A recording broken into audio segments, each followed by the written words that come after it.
everyone, I'm Apeksha Singh, your biology educator and I welcome everyone in this wonderful video जिसमें आज हम start करने वाले हैं एक नया चैप्टर जिसका नाम है ऑर्गेनिज्म एंड पॉपुलेशन। ठीक है, देखो इकोलॉजी आपकी स्टार्ट हो चुकी है, उसका ये पहला चैप्टर है ना। तो चलिए शुरुआत करते हैं बिना किसी देरी के। चैप्टर को स्टार्ट करने से पहले मैं आपको एक चीज बता देती हूँ कि अगर आपके दिमाग में ये बैठा हुआ है या आपने ऐसा सोच के रखा हुआ है कि भाई इकोलॉजी तो बहुत ज्यादा बोरिंग है और इसमें से इतने ज्यादा क्वेश्चंस नहीं पूछे जाएंगे और इसको पढ़ने की कोई जरूरत नहीं है, तो प्लीज अभी सबसे पहले एक काम करो, जो बच्चे वीडियो देख रहे हैं सबसे पहले ये थॉट को निकालो, क्योंकि अगर आपने पहले से ही ये चीज सोच के रखा हुआ है तो आपको आगे बिल्कुल भी मजा नहीं आने वाला है ना। तो अब मैम क्या आप हमें अच्छे से पढ़ाने वाले हो जिससे हमें ऐसा लगे कि भाई इंटरेस्टिंग है? यस, बिल्कुल सही है ना। मैं आपको बहुत ही अच्छे तरीके से ये तीनों चैप्टर, इकोलॉजी के तीनों चैप्टर आपको बहुत ही अच्छे तरीके से with the help of short notes आपको समझा दूंगी। ठीक है, और आपको पता भी नहीं चलेगा कि कब आपका ये चैप्टर खत्म हो गया। ठीक है, तो अभी मैम कैसे पढ़ाने वाले हो? क्या हमें नोट्स बनाने हैं या फिर बुक में ही अंडरलाइन करना है? देखो आपके लिए प्रॉपर शॉर्ट नोट्स बने हुए हैं, है ना। पूरे चैप्टर के आपके नोट्स मैं बना के लेकर आई हूं। तो अभी आपको क्या करना है, जो भी बच्चे वीडियो को देख रहे हैं अपना पेन, पेंसिल, नोटबुक जो भी निकालना है निकालिए और मेरे साथ नोट्स बनाना शुरू कर दीजिए। ठीक है, तो चलिए शुरुआत करते हैं बिना किसी देरी के। सबसे पहले हम लोग समझते हैं इकोलॉजी का क्या मतलब होता है। जैसे मैंने आपको बताया यूनिट का नाम क्या है, इकोलॉजी, है ना।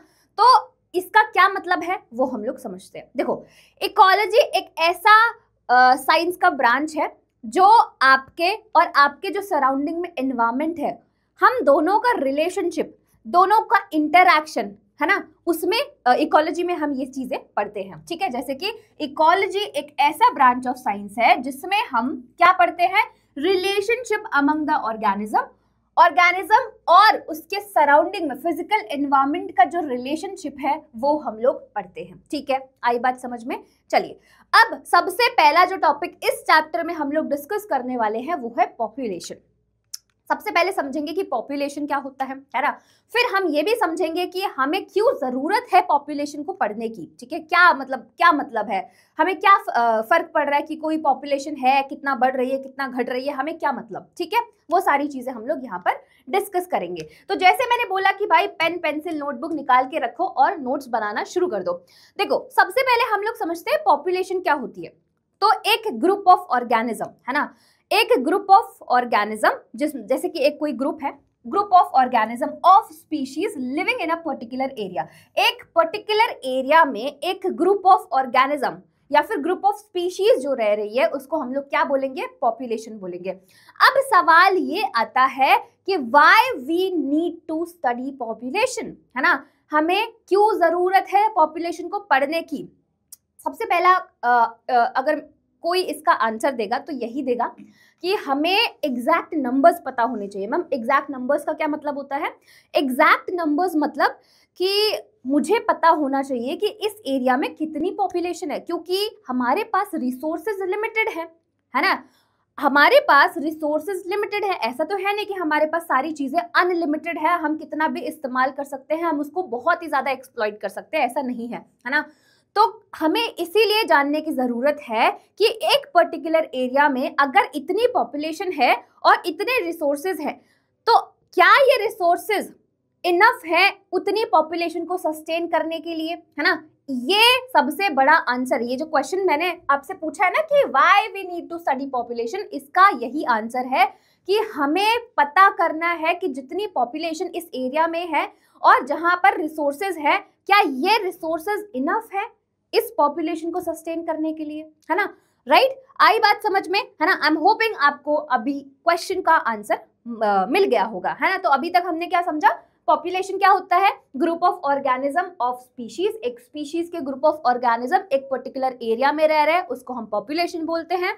साथ ही साथ हमने ये देखा कि हमें पॉपुलेशन पढ़ने की क्या जरूरत है। ठीक है, बहुत ही अच्छी बात है। अब हम थोड़ा सा और आगे बढ़ते हैं और आगे बढ़ेंगे तो यहाँ पर हमारे पास पॉपुलेशन एट्रीब्यूट्स आने वाले हैं। ठीक है, अब ये जो पॉपुलेशन एट्रीब्यूट्स है इसके अंदर 4 कैटेगरीज आपको देखने को मिलेगी। पहली कौन सी है? पहली है birth rate and death rate. ठीक है, अभी एक एक करके हम अच्छे से डिटेल में पढ़ने वाले हैं। ठीक है, birth rate and death rate पहला आ जाएगा, दूसरा है सेक्स रेशो, तीसरा आ जाएगा पॉपुलेशन डेंसिटी और चौथा आ जाएगा पॉपुलेशन एज।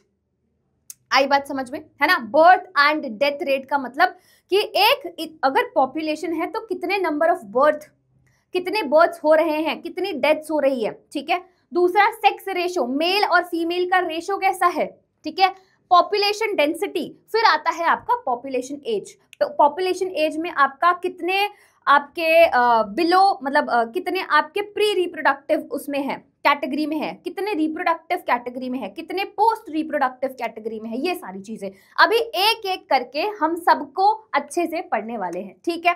चलिए स्टार्ट करते हैं। सबसे पहले हम लोग बात करने वाले हैं birth rate and death rate की, है ना। जैसे मैंने आपको बताया कि कितने नंबर ऑफ डेथ या फिर कितने नंबर ऑफ बर्थ हो रही है पॉपुलेशन के अंदर, ठीक है। तो यही चीज यहाँ पर लिखा हुआ है, number of birth and number of death in a population, number of birth and number of death in a population, ठीक है, जिसको हम लोग क्या बोलते हैं, बर्थ रेट बोलेंगे और डेथ रेट बोलेंगे, ठीक है। अच्छा, यहाँ पर एक अच्छा सा एग्जाम्पल दिया हुआ है आपके एनसीईआरटी में पॉन्ड का, है ना। अगर मैं पॉन्ड की बात करती हूँ, इसको ये एग्जाम्पल की हेल्प से आप समझ सकते हो कि कैसे आपको बर्थ रेट और डेथ रेट निकालना है, ठीक है। जैसे कि यहाँ पर एग्जाम्पल क्या दिया हुआ है, यहाँ पर एग्जाम्पल दिया हुआ है पॉन्ड का, ठीक है। यहाँ पर क्या एग्जाम्पल दिया हुआ है, पॉन्ड का एग्जाम्पल दिया हुआ है, ठीक है। यहाँ पर बोला गया है लास्ट रिकॉर्डेड पॉपुलेशन की अगर हम बात करें, ठीक है, किसकी, लास्ट रिकॉर्डेड पॉपुलेशन की अगर हम बात करें तो 20 लोटस प्लांट्स थे, ठीक है, बहुत ही अच्छी बात है।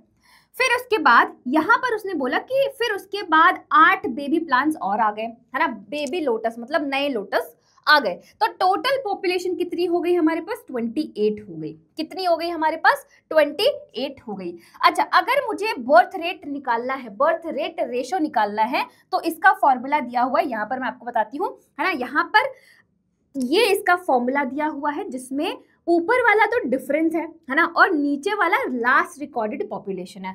अब यहाँ पर हमें पता है टोटल पॉपुलेशन कितनी है, 28 है ना, कितनी है, 28 है। अब इस हिसाब से बर्थ रेट अगर मुझे निकालना है तो आ जाएगा आपका डेल्टा एन अपॉन में डेल्टा एन टी, यहाँ पर 8 आ जाएगा, है ना।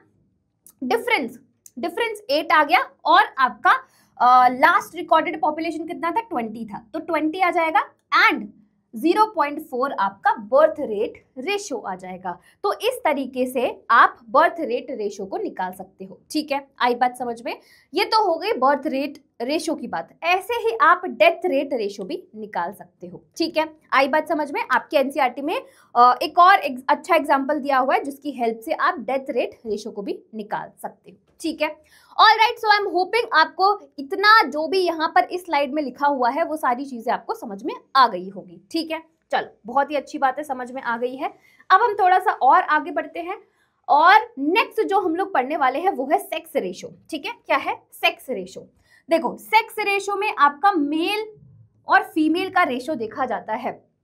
अगर आपको एक स्टेबल पॉपुलेशन की बात कर रहे हो, है ना, कि फॉर एग्जाम्पल यहाँ पर एक पॉपुलेशन है, वहां पर हम सेक्स रेशो पे क्यों इतना फोकस कर रहे हैं, वो इसीलिए फोकस किया जा रहा है कि कितने मेल्स हैं और कितने फीमेल्स हैं, है ना। मेल और फीमेल का रेशो कैसा है, ये ऐसा तो नहीं हो रहा कि मेल रेशो ज्यादा है, मतलब मेल्स ज्यादा हैं और फीमेल्स कम है, ठीक है। अगर ऐसा होगा तो पॉपुलेशन जो है वो सस्टेन नहीं कर पाएगी। आई बात समझ में, है ना। अगर मेल्स ज्यादा हो गए तो उनके पास शादी करने के लिए कोई होगा ही नहीं, राइट। मतलब ऐसा नहीं हो सकता कि फीमेल ज्यादा हो जाए, मतलब अभी तक तो ऐसा कुछ नहीं हुआ कि फीमेल्स का रेशो, फीमेल्स का नंबर ज्यादा है as compare to males. But अगर ऐसा हुआ, अगर ये रेशो डिस्टर्ब हुआ, मेल्स का नंबर ज्यादा हुआ, तो ऐसा भी आ जाएगा कि भाई उनके पास शादी करने के लिए कोई नहीं होगा, और शादी नहीं होंगी तो आगे पॉपुलेशन नहीं बढ़ेगी, ठीक है। आगे जो है उनकी जनरेशन नहीं बढ़ेगी। आई बात समझ में, ठीक है। तो इसी वजह से मैं ये नहीं बोल रही हूँ कि बिल्कुल ही मतलब बिल्कुल ही ज्यादा या कम होना चाहिए, बैलेंस होना चाहिए, या फिर अगर बैलेंस भी नहीं तो कम से कम इतना होना चाहिए कि जिसकी वजह से भाई लोगों को शादी करने के लिए कोई मिले तो सही, है ना। पता चल रहा है कि भाई लड़के ही लड़के आपको सारी सड़कों पे दिख रहे हैं, है ना। तो ऐसे तो गलत हो जाएगा, राइट। तो इसी वजह से हम लोग इस पे फोकस कर रहे हैं। ये भी आपके पॉपुलेशन एट्रीब्यूट का एक कैटेगरी है जिस पे हम बहुत ही ज्यादा बात करते हैं कि मेल और फीमेल का रेशो एक हेल्दी पॉपुलेशन के लिए बहुत ही ज्यादा इंपॉर्टेंट होता है, ठीक है। आई बात समझ में। चलिए नेक्स्ट आते हैं, थर्ड है आपका पॉपुलेशन डेंसिटी। पॉपुलेशन डेंसिटी क्या होता है, एक पर्टिकुलर एरिया में कितने नंबर ऑफ ऑर्गेनिज्म प्रेजेंट हैं, ठीक है। अगर मैं एक पर्टिकुलर एरिया की बात कर रही हूं तो उस एरिया में कितने ऑर्गेनिजम्स, कितने नंबर ऑफ ऑर्गेनिजम्स प्रेजेंट है, उसको हम क्या बोलेंगे, पॉपुलेशन डेंसिटी बोलते हैं। अच्छा ठीक है, ये तो मैम हमें समझ में आ गया है, बट हम इसको काउंट कैसे करें, मतलब हमें कैसे पता एक पर्टिकुलर एरिया में कितने हैं, है ना। तो उसको काउंट करने के लिए, नंबर को जानने के लिए कुछ कुछ चीजें हैं, जैसे कि पहला आता है आपका टोटल काउंट, है ना। टोटल काउंट में क्या होता है कि आप एक एक करके गिनते हो। जैसे आपने देखा होगा कि ऐसे आपके पास भी आए होंगे, हो सकता है ये चीज आपने आसपास भी देखी होगी, जो रूरल एरियाज या फिर मतलब देखी ही होगी ऑलमोस्ट सबने, या सुनी होगी, अपने पेरेंट्स से सुनी होगी, दादा दादी से सुनी होगी कि ना जनगणना के लिए लोग आते हैं और फिर क्या बोलते हैं, पूछते हैं कि भाई आप बता दो आपके घर में कितने बूढ़े लोग हैं, आपके घर में कितने जवान लोग हैं, है ना, कितनी औरतें हैं, कितने बच्चे हैं, है ना, कितनी गाय है, कितनी बकरियां हैं। ऐसा आपने सुना होगा या फिर मूवीज में ही देखा होगा, मैंने तो मूवीज में बहुत देखा है ये, ठीक है। तो वहां पर एक एक करके टोटल काउंट हो रहा है ना। इस तरीके से आपको पता चल रहा है कि अच्छा इस एरिया में इतने लोग रहते हैं, ठीक है। आई बात समझ में। ये तो हो गई ह्यूमन बींग्स की। आपने पेड़ों पे देखा होगा, है ना, जब आप कहीं इधर उधर जाते हो तो आपने देखा होगा पेड़ पे ना ऐसे बीच में नंबर लिखे होते हैं, है ना, सबने देखा होगा, मतलब मैंने तो देखे हैं, ठीक है। तो आई थिंक आप लोगों ने भी देखे होंगे। वो क्या है, वो है कि भाई इस एरिया में कितने पेड़ हैं, ठीक है। तो यहाँ पर सबसे पहला जो मेथड है दैट इज टोटल काउंट। आप एक एक करके गिन रहे हो कि अच्छा इस एरिया में इतने पेड़ है, एक एक करके गिन के आ रहे हो, अच्छा इस एरिया में इतने लोग रहते हैं, है ना। तो ये सबसे ज्यादा मोस्ट एक्यूरेट होता है क्योंकि आप एक एक करके काउंट करके आ रहे हो, है ना। बट ये बहुत ज्यादा टाइम कंज्यूमिंग होता है कि बहुत ही टाइम लग जाएगा आपको, ठीक है। अच्छा यहाँ पर इसका एक लिमिटेशन और है, यहाँ पर ह्यूमन बींग्स का ठीक है, एनिमल्स का तो बात नहीं करते हैं, ट्रीज का ठीक है ना, प्लांट्स का ठीक है, but what about micro organisms, आप उनको थोड़ी काउंट कर सकते हो, ठीक है, उनको थोड़ी काउंट कर सकते हो, राइट। तो ये आपका एक्यूरेट तो है, साथ ही साथ ये काफी ज्यादा टाइम कंज्यूमिंग है। टाइम कंज्यूमिंग के साथ आप सबको नहीं काउंट कर सकते हो, राइट, सबको काउंट नहीं कर सकते हो, इसी वजह से, है ना, ये इसका एक लिमिटेशन हो गया। ऑल राइट, चलिए, तो ये तो पहला हो गया कि जिस तरीके से हम पता लगा सकते हैं कि इस एरिया में इतने नंबर ऑफ ऑर्गेनिजम्स जो है या फिर इतने नंबर ऑफ लोग, इतने नंबर ऑफ प्लांट्स, सारी चीजें है, ठीक है। दूसरे पे आते हैं, दूसरा है बायोमास कवर। बायोमास कवर का अगर एक अच्छा एग्जांपल दूं मैं तो बैनियन ट्री, है ना, बैनियन ट्री। अगर मैं एक बैनियन ट्री की बात करूं वर्सेस 200 पार्थेनियम ग्रासेस की बात करूं, अब यहाँ पर दो पॉइंट ऑफ व्यू आ जाते हैं। सबसे पहला आता है आपका इकोलॉजिकल पॉइंट ऑफ व्यू, है ना। अगर मैं इकोलॉजिकल पॉइंट ऑफ व्यू से देखूं तो यहाँ पर बैनियन ट्री का ज्यादा इंपॉर्टेंस है as compare to 200 parthenium grasses, ठीक है। बट यहाँ पर अगर आप बायोमास देखोगे, बायोमास कवर देखोगे, तो यहाँ पर बैनियन ट्री सबसे ज्यादा, आपने देखा होगा कि इतना बड़ा सा पेड़ होता है, इतना ज्यादा जगह घेर के रखता है ना। तो यहाँ पर अगर आप बायोमास कवर देखोगे तो यहाँ पर एक बैनियन ट्री जो है, एक बैनियन ट्री वो काफी ज्यादा जगह घेर के रखता है as compare to 200 parthenium grasses, ठीक है। तो इसी वजह से बोला जाता है कि भाई अगर आप इकोलॉजिकल पॉइंट ऑफ व्यू से देख रहे हो तो फिर बैनियन ट्री का ज्यादा इंपॉर्टेंस है, बट अगर आप बायोमास देखोगे कि कौन ज्यादा बायोमास कवर कर रहा है तो वो आपका बैनियन ट्री आ जाएगा। तो लोग क्या सोचते हैं कि ये तो बहुत ज्यादा जगह घेर रखा है, अब जगह घेरा है तो भाई रिसोर्सेज भी लेगा वो उतना ही, है ना, तो जगह घेर रखा है तो इसको काट दो, नहीं काटना। बैनियन ट्री का बहुत ही ज्यादा इंपॉर्टेंस होता है, इकोलॉजिकल इंपॉर्टेंस बहुत ज्यादा होता है, बट लोगों को समझ में नहीं आता, है ना, तो लोग जाकर काट के आ जाते हैं, राइट। तो यही यहाँ पर चीज मेंशन की गई है कि जो एक बैनियन ट्री है उसकी बहुत ज्यादा इंपॉर्टेंस है ना, मोर देन उसकी सबसे ज्यादा इंपॉर्टेंस है 200 पार्थेनियम ग्रासेस से। But in terms of biomass banyan tree takes up the more resources than the 200 parthenium. आई बात समझ में, है ना। इकोलॉजिकल पॉइंट ऑफ व्यू से अगर आप देखोगे तो बैनियन ट्री का ज्यादा इंपॉर्टेंस है banyan tree का ज़्यादा importance है देन 200 पार्थेनियम ग्रास। बट अगर आप इन टर्म्स ऑफ बायोमास देखोगे तो banyan tree ज़्यादा रिसोर्सेज ले रहा है एज कंपेयर टू आपके पार्थेनियम 200 पार्थेनियम ग्रासेस। ठीक है, सो आई एम होपिंग आपको सेकेंड पॉइंट भी अच्छे से क्लियर हो गया होगा। ठीक है, चलो नेक्स्ट आते हैं हम लोग इनडायरेक्ट काउंट पे। ठीक है, नेक्स्ट हम आते हैं इनडायरेक्ट काउंट पे। तो यहाँ पर हमारा हो गया है सेक्स रेशियो, पहला कौन सा था, birth rate and death rate, जिसमें मैंने आपको बताया कि आप बर्थ रेट और डेथ रेट को भी निकाल सकते हो, birth rate ratio and death rate ratio भी निकाल सकते हो, है ना। सेक्स रेशियो भी हो गया है, पॉपुलेशन डेंसिटी भी हो गई, मतलब चल ही रहा है ना, चल ही रहा है, इसके अंदर ही आ रहा है 1 2 और ये 3। ठीक है, ये इसके अंदर ही आ रहा है, पॉपुलेशन डेंसिटी के अंदर ही आ रहा है। तीसरे पे आते हैं, तीसरा है इनडायरेक्ट काउंट। अच्छा, अब कुछ ऐसे हैं जैसे अगर मैं कैट फैमिली की बात करूँ, लायन हो गए, टाइगर हो गए, है ना। आप जाकर थोड़ी ना सुबह सुबह बैठ जाओगे, चलो सब लोग लाइन में बैठ जाओ और बताओ तुम्हारे घर में कितने हैं, तुम्हारे कितनी बीवी बच्चे, ऐसे थोड़ी करते हो, है ना। कि सुबह आपने वो एकदम क्या कहते हैं उसको कि पंचायत बिठा दी है और सब लोग आकर बैठ गए आपके सामने, है ना। आपके सामने बैठेंगे, कहीं पता चले आप उसका ही ब्रेकफास्ट बन जाओ, है ना। तो ऐसे नहीं होता। तो यहाँ पर जो काउंट होता है वो इनडायरेक्ट काउंट होता है। कैसे मैम, जैसे कि पग मार्क्स हो गए, है ना। जो पग मार्क्स है, जैसे लायन हो गया, टाइगर हो गया, अगर आपको देखना है कि इस एरिया में कितने आपके लायन है, टाइगर है, तो आप उनके पग मार्क्स को देखोगे, है ना। सबके अलग अलग इंडिविजुअल, जो भी अलग अलग एनिमल्स है, जो अलग अलग है, उनमें अलग अलग पग मार्क्स होते हैं। तो उसके हिसाब से उसको काउंट करके आपको पता चल सकता है कि हाँ, इस एरिया में इतने आपके फॉर एग्जाम्पल लायन रहते हैं, इतने टाइगर रहते हैं। ठीक है, तो पहला तो हो गया पग मार्क, दूसरा होता है फीकल मैटर, जो भी ये वेस्ट है ना, एक्सक्रीटा, उनकी हेल्प से भी आप पता कर सकते हो। आई बात समझ में। ठीक है, चलिए नेक्स्ट पे आते हैं, रिलेटिव डेंसिटी। रिलेटिव डेंसिटी का क्या मतलब होता है कि आप पता कर रहे हो कि एक स्पीशीज का कितना नंबर है ना, एक स्पीशीज कितनी है as compare to with respect to another one, है ना। समझ में आ रही है। रिलेटिव डेंसिटी की अगर मैं बात करूं तो यहाँ पर total number of organism of a species के कितने टोटल नंबर ऑफ ऑर्गेनिज्म हैं with respect to another one.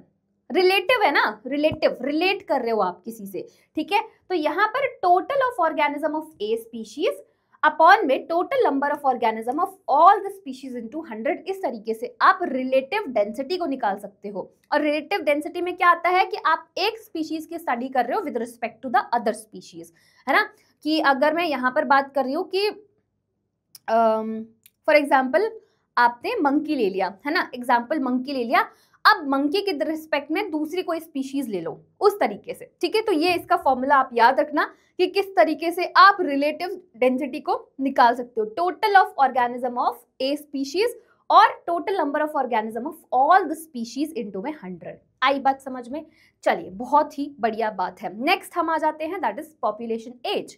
और यहाँ पर जो हम पढ़ने वाले हैं, मतलब पहले बता देती हूँ कि ये जो टॉपिक हम लोग पढ़ने वाले, इसमें हम लोग पिरामिड्स के बारे में पढ़ेंगे, है ना। किस किस टाइप के पिरामिड्स होते हैं, बड़ा ही इंपॉर्टेंट टॉपिक है। और अगर इस चैप्टर से क्वेश्चंस बनते हैं, है ना, तो इस टॉपिक से भी क्वेश्चंस बनते हैं। तो इसको ना स्टार मार्क कर लेना, इसको ना स्टार मार्क कर लेना, क्योंकि बहुत ही ज्यादा इंपॉर्टेंट टॉपिक है। ठीक है, चलिए पॉपुलेशन एज की अगर मैं बात करूं तो यहाँ पर हमारे पास 3 टाइप के एज ग्रुप्स होते हैं, है ना। पहला हो गया आपका प्री रिप्रोडक्टिव, दूसरा हो जाएगा आपका रिप्रोडक्टिव और तीसरा हो जाएगा आपका पोस्ट रिप्रोडक्टिव, है ना। Pre reproductive, reproductive and post reproductive. Pre मतलब पहले, रिप्रोडक्टिव के पहले, मतलब ऑब्वियस सी बात है, इसमें कौन होंगे, बच्चे हो गए, है ना, जो अभी कमा नहीं रहे हैं, जो अभी रिप्रोड्यूस नहीं कर सकते हैं, है ना, छोटे छोटे बच्चे। तो वो किस में आ रहे हैं, आपके प्री रिप्रोडक्टिव में आ रहे हैं। रिप्रोडक्टिव में कौन आएंगे, जो रिप्रोड्यूस कर सकते हैं, जो आपके यंग हैं, जो अडल्ट है, वो आपके कौन सी एज ग्रुप में आएंगे, इसमें आएंगे। ठीक है, तीसरा है आपका पोस्ट रिप्रोडक्टिव। पोस्ट मतलब बाद, रिप्रोडक्टिव के बाद वाले, मतलब जो अभी ओल्ड हो चुके हैं, है ना, जो अभी कमा नहीं रहे हैं, है ना, ऐसे वाले जो एज ग्रुप होगा वो आपके पोस्ट रिप्रोडक्टिव में आएंगे। ठीक है, इसी के बेसिस पे हमारे पास 3 टाइप के पिरामिड्स आते हैं। ठीक है, 3 टाइप के पिरामिड्स आते हैं। जैसे कि अगर आप पहला देखोगे, है ना, पहला पिरामिड अगर आप देखोगे जैसे मैंने आपको ये चीज तो बता ही दिया है, pre reproductive, reproductive and post reproductive, ये चीजें आपको क्लियर हो गई होंगी, ठीक है। अब सबसे पहले पिरामिड की अगर मैं बात करूं, यहाँ पर एक्सपैंडिंग लिखा हुआ है। अच्छा, एक्सपैंडिंग में यहाँ पर देखोगे जो प्री रिप्रोडक्टिव है वो ज्यादा है ना, फिर उसके बाद रिप्रोडक्टिव है, फिर उसके बाद आपका पोस्ट रिप्रोडक्टिव है। तो अगर आप देखोगे इसका शेप, तो ये कुछ ऐसे ट्राइंगल सा बन रहा है ना, तो ये जो पिरामिड है ये ट्राइंगुलर पिरामिड है। एंड ऐसी पॉपुलेशन जो होती है उसको हम लोग एक्सपैंडिंग पॉपुलेशन बोलते हैं, ठीक है। क्या बोलते हैं? एक्सपैंडिंग। मतलब अभी भी समझ में नहीं आया? कोई बात नहीं, समझाती हूँ। देखो, अगर मैं एक्सपैंडिंग की बात करूं तो यहाँ पर प्री रिप्रोडक्टिव ज्यादा है, प्री रिप्रोडक्टिव का नंबर ज्यादा है ना, और फिर उसके बाद थोड़ा सा आपके रिप्रोडक्टिव होंगे, उसके बाद पोस्ट रिप्रोडक्टिव। यहाँ पर पोस्ट रिप्रोडक्टिव का नंबर इसलिए कम है क्योंकि यहाँ पर डेथ हो रही है ना, ओल्ड हो गए, ओल्ड होने के बाद क्या होगा? डेथ होगा। प्री रिप्रोडक्टिव क्योंकि यहाँ पर ज्यादा है, तो एक टाइम के बाद यहाँ पर जितने भी लोग हैं, जितने भी बच्चे हैं, वो इस एज में आएंगे, है ना, रिप्रोडक्टिव एज में आएंगे। तो अगर मैम थोड़ा सा, अगर मैं आपको मोटा माटी समझाऊं, तो जो ये रिप्रोडक्टिव एज है इसी पे ये दोनों ही डिपेंडेंट है, दोनों ही एज ग्रुप डिपेंडेंट है, चाहे वो आपका प्री रिप्रोडक्टिव हो, है ना, चाहे वो आपका पोस्ट रिप्रोडक्टिव हो, ये दोनों ही इसी पे डिपेंडेंट है, क्योंकि कमाने वाला कौन है? यही वाला एज ग्रुप है ना, कमाने वाला यही वाला एज ग्रुप है। तो ऐसे पॉपुलेशन को हम एक्सपैंडिंग पॉपुलेशन बोलते हैं, जहां पर प्री रिप्रोडक्टिव का नंबर ज्यादा होता है ना, रिसोर्सेज आपके पास इतने ज्यादा नहीं है ना, क्योंकि अभी जब ये नेक्स्ट उसमें आएगी, मतलब नेक्स्ट एज ग्रुप में आएगी, तो यही सारे लोग आएंगे, और यही सारे लोग आएंगे तो इनके पास इतने ज्यादा रिसोर्सेज नहीं है ना, हमें और ज्यादा नौकरी वो करनी पड़ेगी लोगों के लिए, ताकि लोग बेरोजगार नहीं रहे, है ना, उनको खाने पीने का कोई दिक्कत नहीं हो। राइट? समझ में आ रहा है? समझ में आई एम होपिंग आपको सारी चीजें समझ में आ रही है। एक्सपैंडिंग में बेसिकली ये आपका जो पिरामिड है, ये आपका यूजुअली जो आपकी डेवलपिंग कंट्रीज होती है उनका पिरामिड होता है, जिसमें पोस्ट रिप्रोडक्टिव ज्यादा होते हैं, फिर reproductive and pre reproductive, reproductive and post reproductive. ठीक है, आई बात समझ में? ठीक है, ऐसी पॉपुलेशन को हम एक्सपैंडिंग बोलते हैं, एक्सपैंडिंग पॉपुलेशन। साथ ही साथ ये जो पिरामिड है ये ट्रायंगुलर पिरामिड है आपका। दूसरे पे आ जाते हैं, दूसरा है स्टेबल। यहाँ पर अगर आप देखोगे तो प्री रिप्रोडक्टिव एंड आपका जो रिप्रोडक्टिव एज ग्रुप है ऑलमोस्ट सिमिलर है ना, ऑलमोस्ट सिमिलर है। ऑल्सो यहाँ पर अगर आप देखोगे तो ये इसको हमने स्टेबल क्यों बोला? क्योंकि यहाँ पर एक जैसे है, ठीक है, तो ये अगर इधर भी जाएंगे तो ऐसा कोई दिक्कत नहीं होगा, है ना। यहाँ पर ऑलरेडी लोगों के पास रिसोर्सेज है, ऑलरेडी लोगों के पास जॉब है ना, वो दे सकते हैं लोगों को, क्योंकि यहाँ पर इतना ज्यादा नंबर नहीं है, इतने ज्यादा लोग नहीं है जैसे कि यहाँ पर था। तो यूजुअली ये जो आपको पिरामिड देखने को मिलता है ये आपकी डेवलप कंट्रीज का होता है ना, डेवलप कंट्रीज का होता है, ठीक है। वहां पर आपको स्टेबिलिटी देखने को मिलेगा कि ऐसा कोई दिक्कत नहीं होगा कि नौकरी नहीं मिल रही, रिसोर्सेज नहीं अवेलेबल है, एकदम भुखमरी हो रही है, ऐसा कुछ नहीं होगा, ठीक है। तो ये आपका स्टेबल वाला हो गया, ठीक है। ओके, इसका जो शेप है अगर आप देखोगे, है ना, इसका जो शेप है इस तरीके से, इस तरीके से, तो ये बेल जार वाला शेप है, ठीक है। ये क्या है? बेल जार वाला शेप है, और ऐसी पॉपुलेशन को हम स्टेबल पॉपुलेशन बोलते हैं। तीसरे पे आ जाते हैं। तीसरे में आप देखोगे कि यहाँ पर आपका प्री रिप्रोडक्टिव कम है, ठीक है, और यहाँ पर रिप्रोडक्टिव ज्यादा है, और फिर उसके बाद पोस्ट रिप्रोडक्टिव भी कम है। तो यहाँ पर आप देखोगे ये डिक्लाइनिंग है, क्योंकि यहाँ पर प्री रिप्रोडक्टिव एज ग्रुप ही कम है। अगर प्री रिप्रोडक्टिव एज ग्रुप कम है तो रिप्रोडक्टिव भी आगे जाकर कम ही होगा, है ना। यहाँ पर इनके पास सब कुछ है, सारे रिसोर्सेज हैं, सब कुछ अवेलेबल है, बट इनके पास यूथ ही नहीं होगी, ठीक है, इनके पास यंग जनरेशन ही नहीं होगी जो पैसा कमाएंगे। तो ऐसी पॉपुलेशन को हम डिक्लाइनिंग पॉपुलेशन बोलते हैं। और यहाँ पर जो आपको पिरामिड दिख रहा है ये कैसा होगा? ये अर्न शेप का होता है, जैसे आपने वो देखा होगा ना जिसमें अस्थियां रखते हैं, है ना। मैं भी क्या एग्जाम्पल दे रही हूँ, मैं भी कैसे एग्जाम्पल दे रही हूँ, है ना। वो इस तरीके से ही होता है, इस तरीके से, है ना, इस तरीके से बना होता है। तो ये अर्न शेप है ना, ये कैसा है? Earn shape. और ऐसे पॉपुलेशन को हम डिक्लाइनिंग पॉपुलेशन बोलते हैं, जहां पर प्री रिप्रोडक्टिव कम होता है देन रिप्रोडक्टिव, है ना, then productive. Alright, so I am hoping आपको सारे पिरामिड्स, तीनों के तीनों पिरामिड्स आपको बहुत ही अच्छे तरीके से समझ में आ गए होंगे और यहाँ पर कोई दुख दर्द पीड़ा नहीं होगा, है ना, कोई दुख दर्द पीड़ा नहीं है, तो हम लोग आगे बढ़ सकते हैं। ठीक है, चलिए, तो ये हो गए आपके पिरामिड्स। नेक्स्ट आते हैं हम लोग पॉपुलेशन ग्रोथ पे, है ना। अब पॉपुलेशन ग्रोथ की अगर मैं बात करूं तो यहाँ पर आपके 4 फैक्टर्स जो हैं पॉपुलेशन की ग्रोथ को डिटरमाइन करते हैं। कौन कौन से हैं वो फैक्टर, बात कर लेते हैं। 1 minute, just give me 1 second. Okay, ठीक है, पॉपुलेशन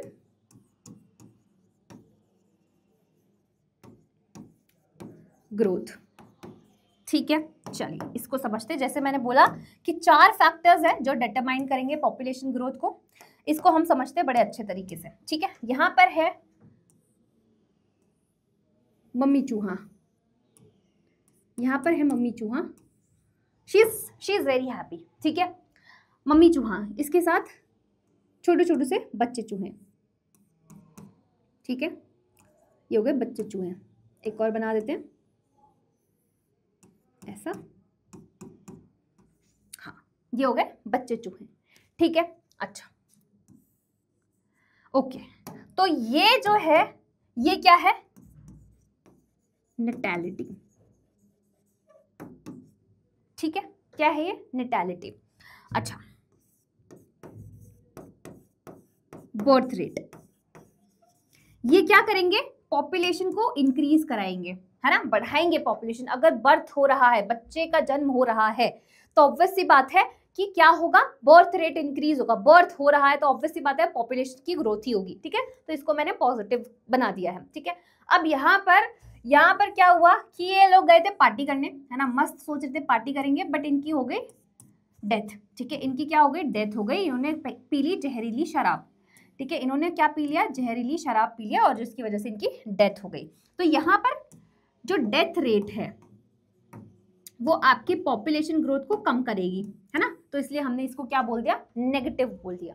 ठीक है, तो आपका बर्थ रेट और डेथ रेट, यही 2 मेन फैक्टर हैं जिनका अफेक्ट पड़ता है आपकी पॉपुलेशन ग्रोथ का। क्या मैम यही 2 फैक्टर है, या फिर इसके अलावा भी और फैक्टर्स भी है? इसके अलावा भी और फैक्टर्स हैं, बट मेन अगर आपसे पूछा जाए कि कौन से ऐसे 2 फैक्टर्स हैं जो डिटरमाइन करते हैं, जो आपकी पॉपुलेशन ग्रोथ में कंट्रीब्यूट करते हैं, चाहे वो आपका बढ़ रहा हो, चाहे वो इंक्रीज हो रहा है, मतलब बढ़ ही रहा है, डिक्रीज हो रहा है, वो आपका बर्थ रेट है और डेथ रेट है। ठीक है, और भी फैक्टर्स की हम लोग बात कर लेते हैं।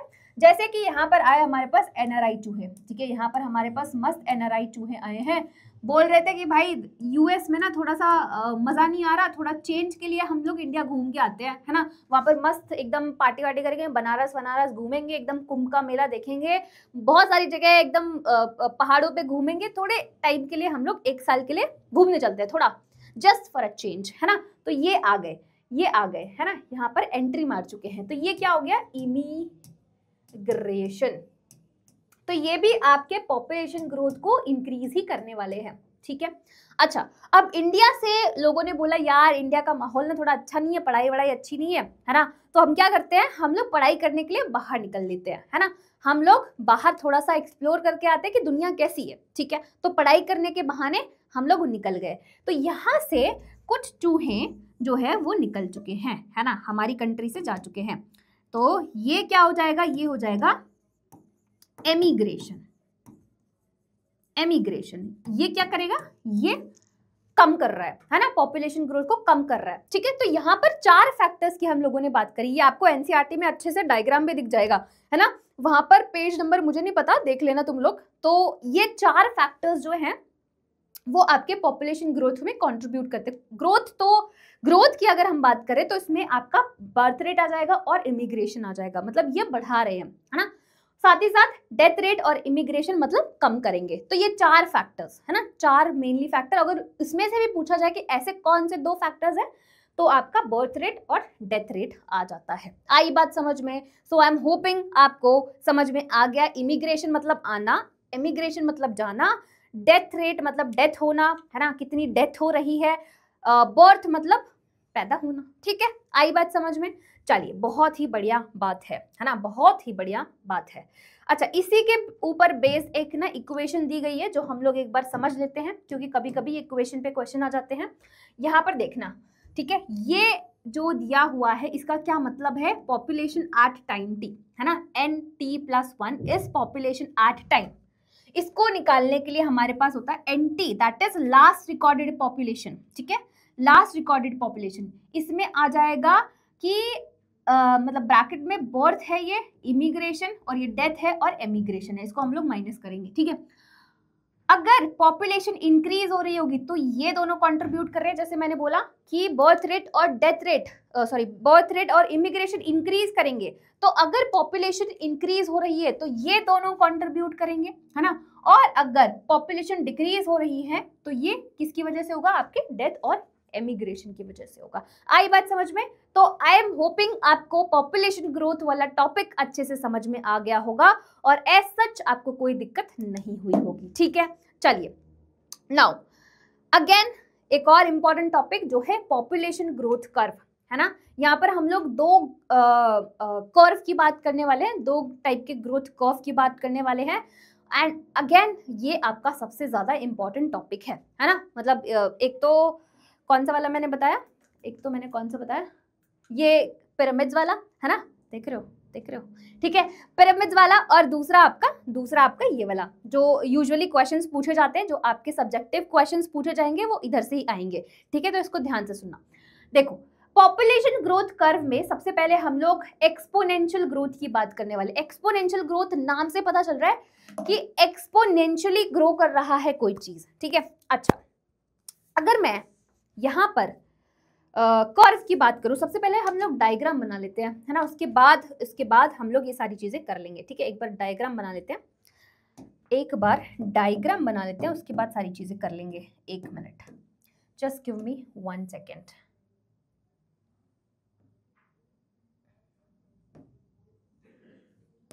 तो ये हमारा एक्स एक्सेस हो जाएगा, है ना, और ये वाला वाई एक्सेस हो जाएगा। बहुत ही अच्छी बात है, इसको भी एक बार लिख लेते हैं, एक्स एक्सिस,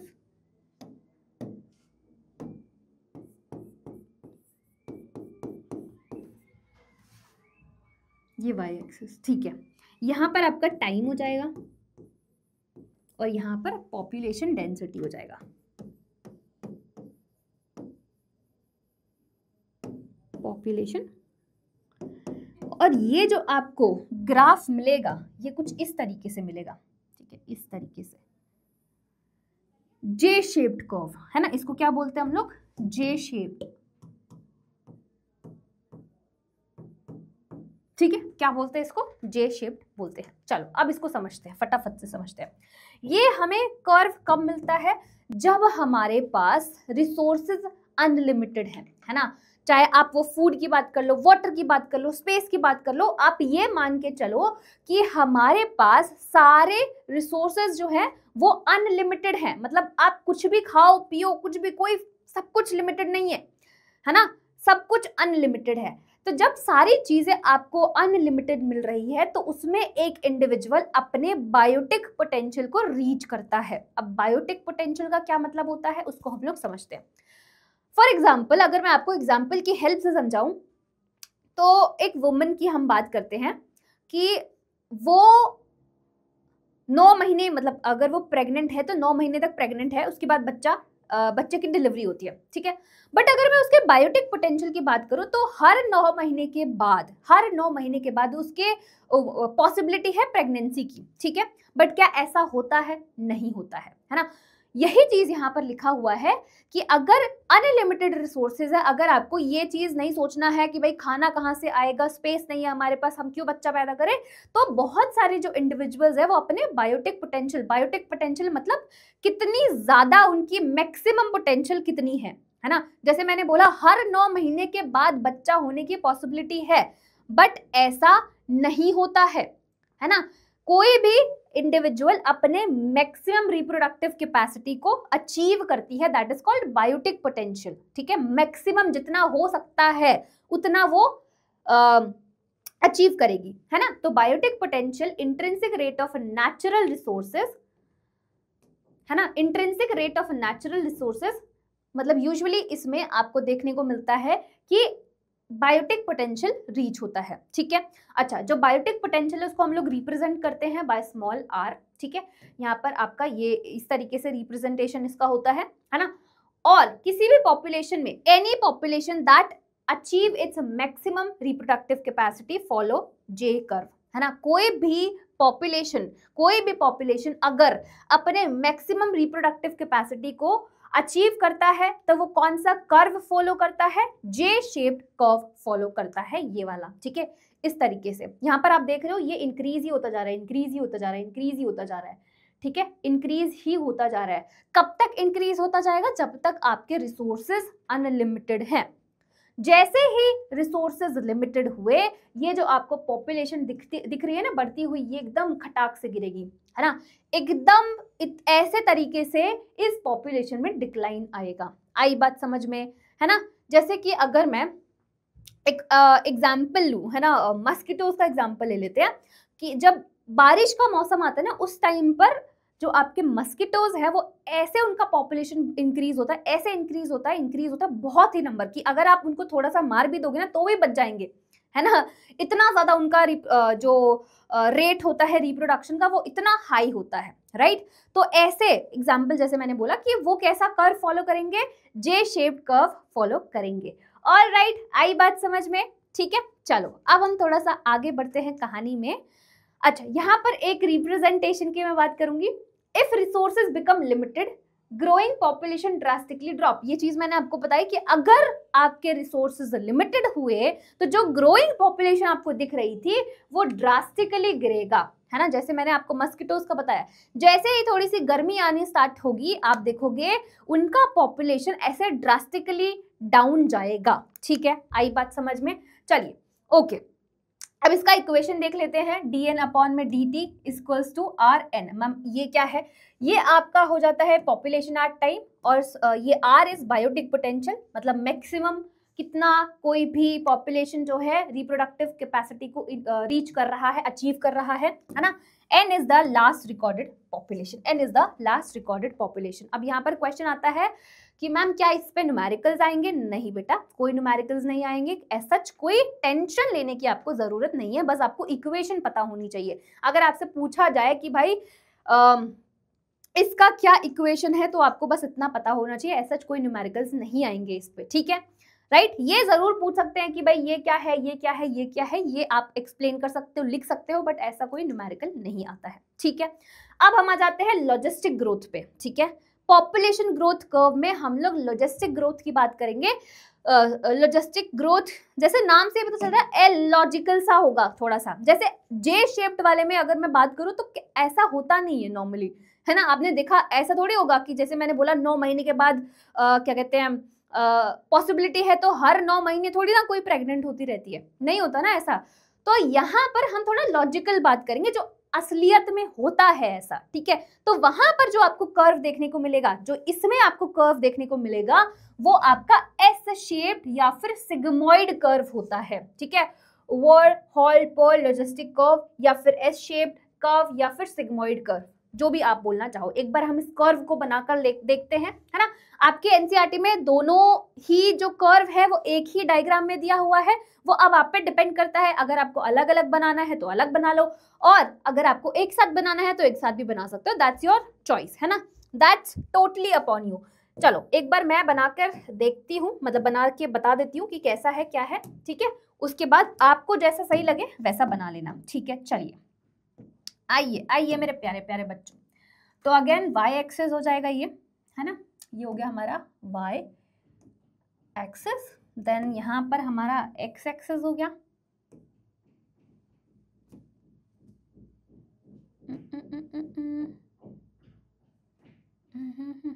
ठीक है, x एक्सेस, है ना। तो इधर आ जाएगा आपका टाइम, ठीक है, यहाँ पर आपका टाइम आ जाएगा, और इधर आ जाएगा पॉपुलेशन डेंसिटी, पॉपुलेशन डेंसिटी, ठीक है। अच्छा, यहाँ पर जैसे मैंने बोला एस शेप्ड कर्व आता है ना, यहाँ पर आपका एस शेप्ड कर्व आता है।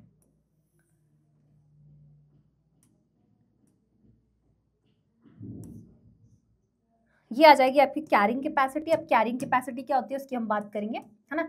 यहाँ पर जो आपको कर्व देखने को मिलेगा वो इस तरीके से आपको देखने को मिलेगा, इस तरीके से ये कर्व होता है, राइट। इस तरीके से एस शेप्ड या फिर सिग्मोइड कर्व लिख देते हैं इसको भी, है ना। ये आपका एस शेप्ड और सिग्मोइड कर्व है, ठीक है। चलो अब इसको हम समझते हैं। इसके भी बहुत सारे फेजेस होते हैं, मतलब यहाँ पर आपको सिग्मोइड कर्व के ही 3 फेज देखने को मिलेंगे। कौन कौन से वो 3 फेज? सबसे पहले आ जाता है लैग फेज, है ना। लैग हो रहा है, लैग हो रहा है, जो तुम बोलते रहते हो ना, है ना। तो ये सबसे पहले आ जाएगा आपका लैग फेज, दूसरा आ जाएगा लॉग फेज और तीसरा आ जाता है स्टेशनरी फेज, ठीक है। ये देखो, अब यहाँ पर मैं आपको बताती हूँ कौन कौन सा लैग फेज है और कौन कौन सा लॉग फेज है और कौन सा आपका स्टेशनरी फेज है। ये जो आपका यहाँ पर दिख रहा है ये आपका लैग फेज है, ठीक है। लैग फेज अभी क्या होता है इसमें ये भी हम लोग बात करने वाले हैं। यहाँ से लेकर यहाँ तक जो आपको दिख रहा है ना, यहाँ से लेकर यहाँ तक ये लॉग फेज है, लॉग फेज। और ये जो आपको दिख रहा है पूरा एकदम स्ट्रेट, ये आपका स्टेशनरी है ना, स्टेशनरी फेज, स्टेशनरी फेज, ठीक है। ये क्या है आपका स्टेशनरी फेज है। अच्छा चलो सबसे पहले हम इसको समझते हैं, ठीक है। देखो अब सुनो मेरी बात, ध्यान से सुनना।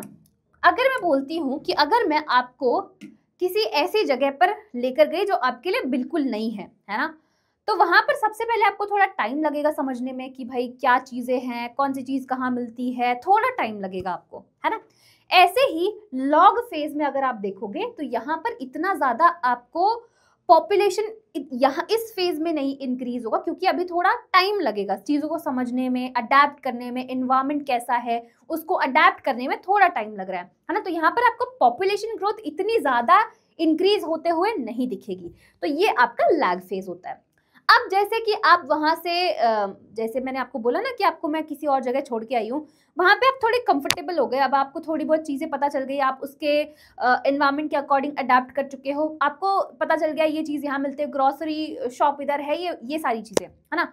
ऐसे ही सेम यहाँ पर भी अब वो कंफर्टेबल हो चुका है पॉपुलेशन, अब वहां पर इंक्रीज होना धीरे धीरे स्टार्ट होगा, ठीक है। तो यहाँ से ये इंक्रीज होना स्टार्ट होता है, बट एक पर्टिकुलर पॉइंट पे जाकर वो क्या होता है, स्टेशनरी हो जाता है।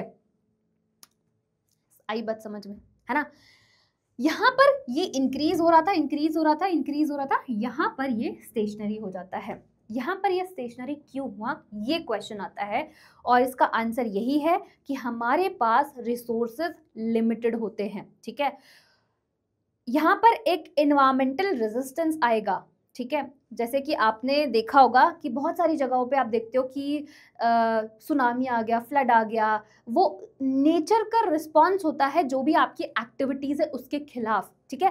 क्योंकि एक पॉइंट तक ही नेचर आपको सह पाएगा, जो आप उसकी एक्टिविटीज कर रहे हो, नेचर एक ही जैसे होता है ना कि एक सीमा होती है सबकी टॉलरेट करने की, तो एक पॉइंट तक ही आपका टॉलरेट किया जाएगा, बट उसके बाद नेचर अपना रिस्पॉन्स दिखाएगा, ठीक है। ऐसे ही हमारे पास जो रिसोर्सेज हैं वो लिमिटेड है, रिसोर्सेज लिमिटेड जैसे ही होती है यहाँ पर पॉपुलेशन जो है वो स्टेशनरी हो जाएगा। क्या हो जाएगा, स्टेशनरी हो जाएगा। इसके बाद बोलेगा भाई कुछ है रोकने के लिए, भाई इससे आगे तुम नहीं बढ़ सकते हो, है ना, हमारे पास रिसोर्सेज लिमिटेड हैं, इसके आगे कोई काम नहीं हो सकता, कोई भी पॉपुलेशन इंक्रीज नहीं होता है। आई बात समझ में, है ना। सो आई एम होपिंग आपको ये जितनी भी चीजें मैंने आपको समझाई हैं वो सब कुछ समझ में आ गई होगी। लैग फेज क्या है, लॉग फेज क्या है, और आपका स्टेशनरी फेज क्या है, और स्टेशनरी फेज क्यों है वो भी आपको समझ में आ गया होगा, ठीक है। चलिए, लैग फेज जैसे मैंने बताया कि अडेप्ट अकॉर्डिंग टू एनवायरनमेंट, जो भी पॉपुलेशन है वो सबसे पहले एनवायरनमेंट के अकॉर्डिंग अपने आप को अडेप्ट करेगी। यहाँ पर रिसोर्सेज लिमिटेड है ना, यहाँ पर अनलिमिटेड रिसोर्सेज नहीं है, तो वो सबसे बड़ा आपका रीजन है जिसकी वजह से ये स्टेशनरी फेज आपको देखने को मिलता है। नाउ अब हम आते हैं कैरिंग कैपेसिटी। ऑलमोस्ट थोड़ा बहुत आपको समझ में आ गया होगा कैरिंग कैपेसिटी क्या है। Number of individual that can be sustain on the resources available in an area, उसको हम क्या बोलते हैं, कैरिंग कैपेसिटी बोलते हैं। मतलब कि कितने नंबर ऑफ इंडिविजुअल को हम सस्टेन कर सकते हैं उस एरिया में, उतने रिसोर्सेज में। मतलब अगर मैं उस एरिया की बात कर रही हूँ, एक एरिया की बात कर रही हूँ, जितने वहां पर रिसोर्सेज अवेलेबल हैं, उस रिसोर्स में हम कितने नंबर ऑफ इंडिविजुअल को सस्टेन कर सकते हैं, that is called carrying capacity, है ना। के क्या है ये, कैरिंग कैपेसिटी है, ठीक है। तो ये जो मैंने आपको बताया ये आपकी कैरिंग कैपेसिटी है, ठीक है। आई बात समझ में।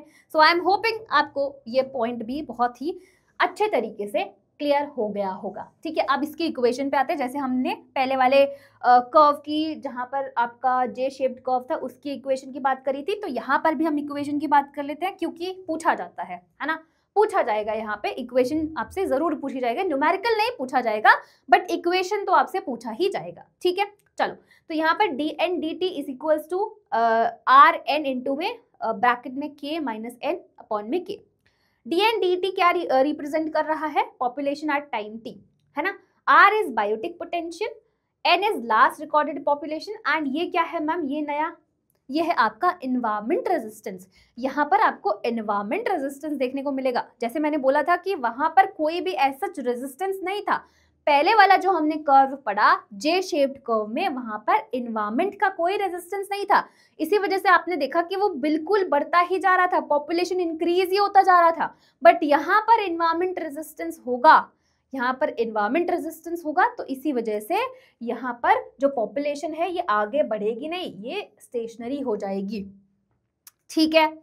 आई बात समझ में सबको, है ना। तो ये इक्वेशन जरूर याद कर लेना, क्योंकि ये पूछा जाएगा आपसे, है ना। सब्जेक्टिव क्वेश्चन में कभी कभी पूछ लेते हैं, मतलब पूछते ऐसे डायरेक्टली नहीं है, बट हाँ अगर आपसे पूछा जाए कि एक्सप्लेन आप लॉजिस्टिक ग्रोथ, है ना, तो आपको पूरा ये सब कुछ लिखना पड़ेगा, आपको ये सब बताना पड़ेगा, फेजेस बताने पड़ेंगे, ये ड्रॉ करना पड़ेगा, फिर उसके बाद आप एक्सप्लेन करोगे, ये इक्वेशन लिखोगे, तो इसी वजह से याद कर लेना, ठीक है।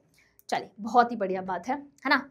नाउ कुछ कैरेक्टरिस्टिक पॉइंट हम लोग डिस्कस करने वाले हैं ऐसे ऑर्गेनिज्म के जो जे एंड सिग्मॉइड कर्व को फॉलो करते हैं। क्या क्या डिफरेंसेस है बेसिकली, है ना, वो हम लोग देखते हैं। सबसे पहले जे शेप की अगर मैं बात करूं, तो यहाँ पर जो भी इंडिविजुअल्स है, they can reach their biotic potential and are selected by R, है ना, and are selected by R मतलब नेचर, ठीक है। तो यहाँ पर जो भी इंडिविजुअल्स हैं वो अपने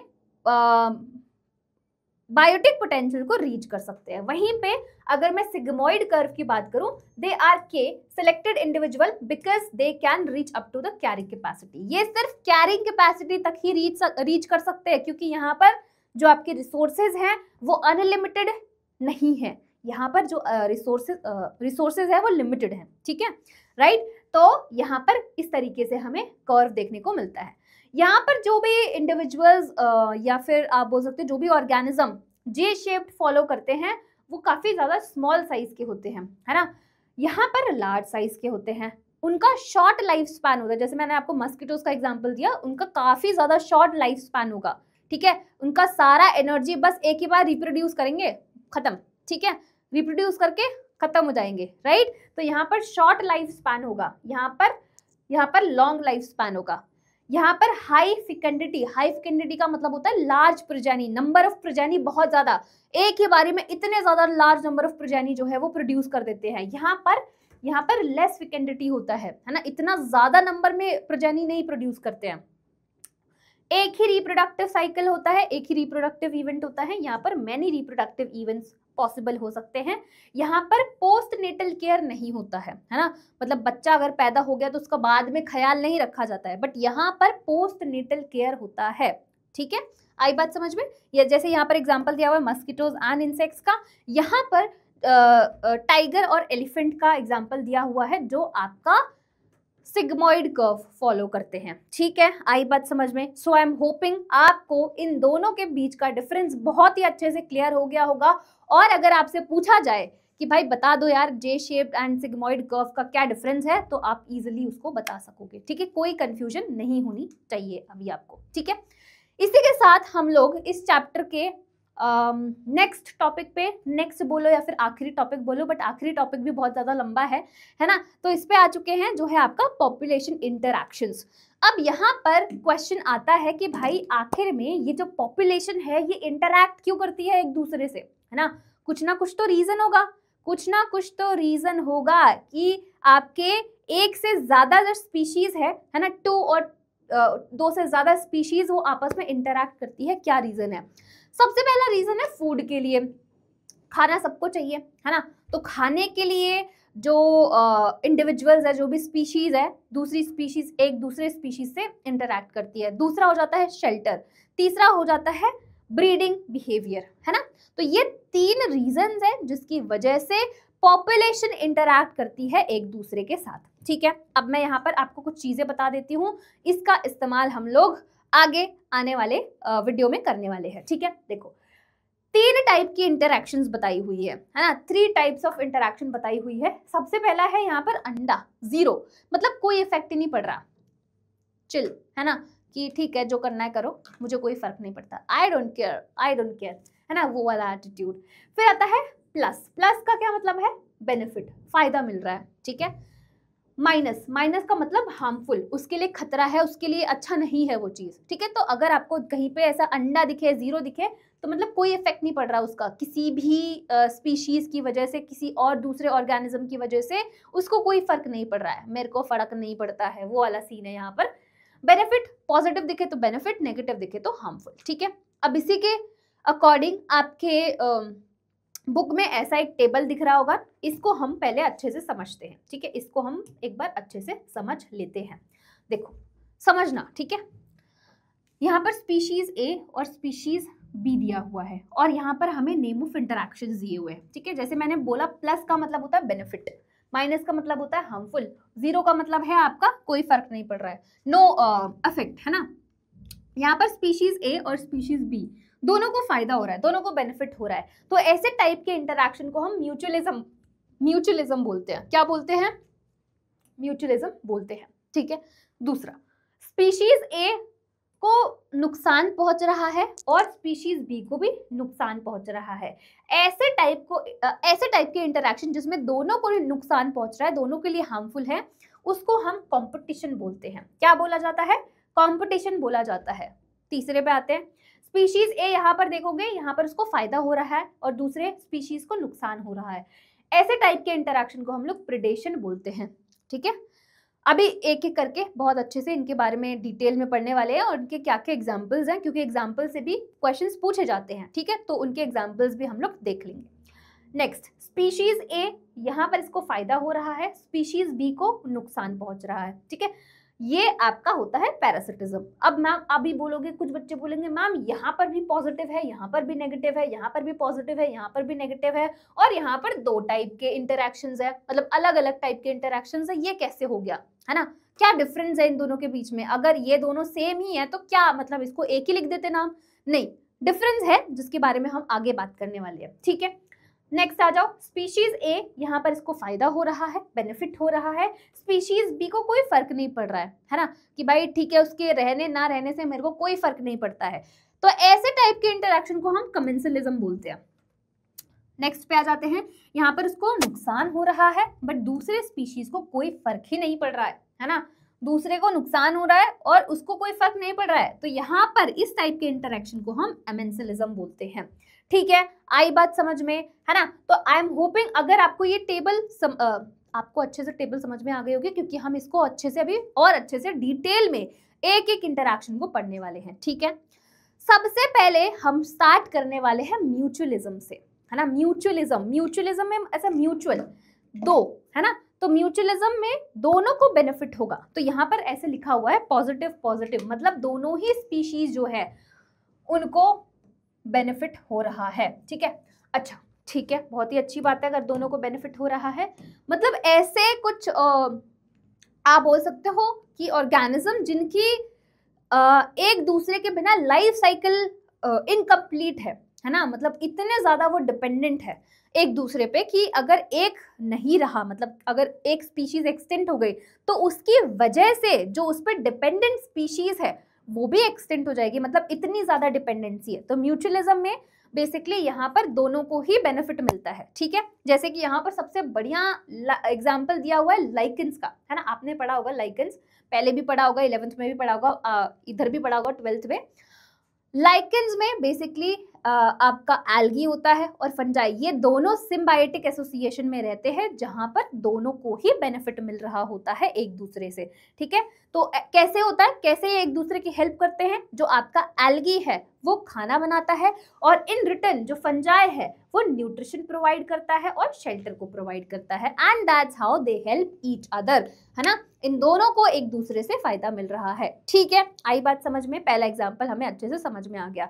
दूसरे पे आते हैं, दूसरा माइकोराइजा। माइकोराइजा में भी आपको सिम्बायोटिक एसोसिएशन देखने को मिलता है, किसके बीच में, fungi and roots of higher plant, ठीक है। तो ये किसके बीच में सिम्बायोटिक एसोसिएशन है, आपके फंजाई और रूट्स ऑफ हायर प्लांट के बीच में। कैसे कैसे एक दूसरे की हेल्प करते हैं, जो फंजाई है वो पानी एंड न्यूट्रिशन प्रोवाइड करता है रूट्स को, और जो रूट्स है, रूट्स ऑफ हायर प्लांट्स है, वो शेल्टर एंड फूड प्रोवाइड करता है ना। तो that's how they help each other, है ना। तो ये आपके एग्जाम्पल्स हो गए कुछ म्यूचुअलिज्म के, ठीक है। कुछ और एग्जाम्पल्स देख लेते हैं, कुछ और एग्जाम्पल्स आपके दिए हुए हैं आपके एनसीईआरटी बुक में।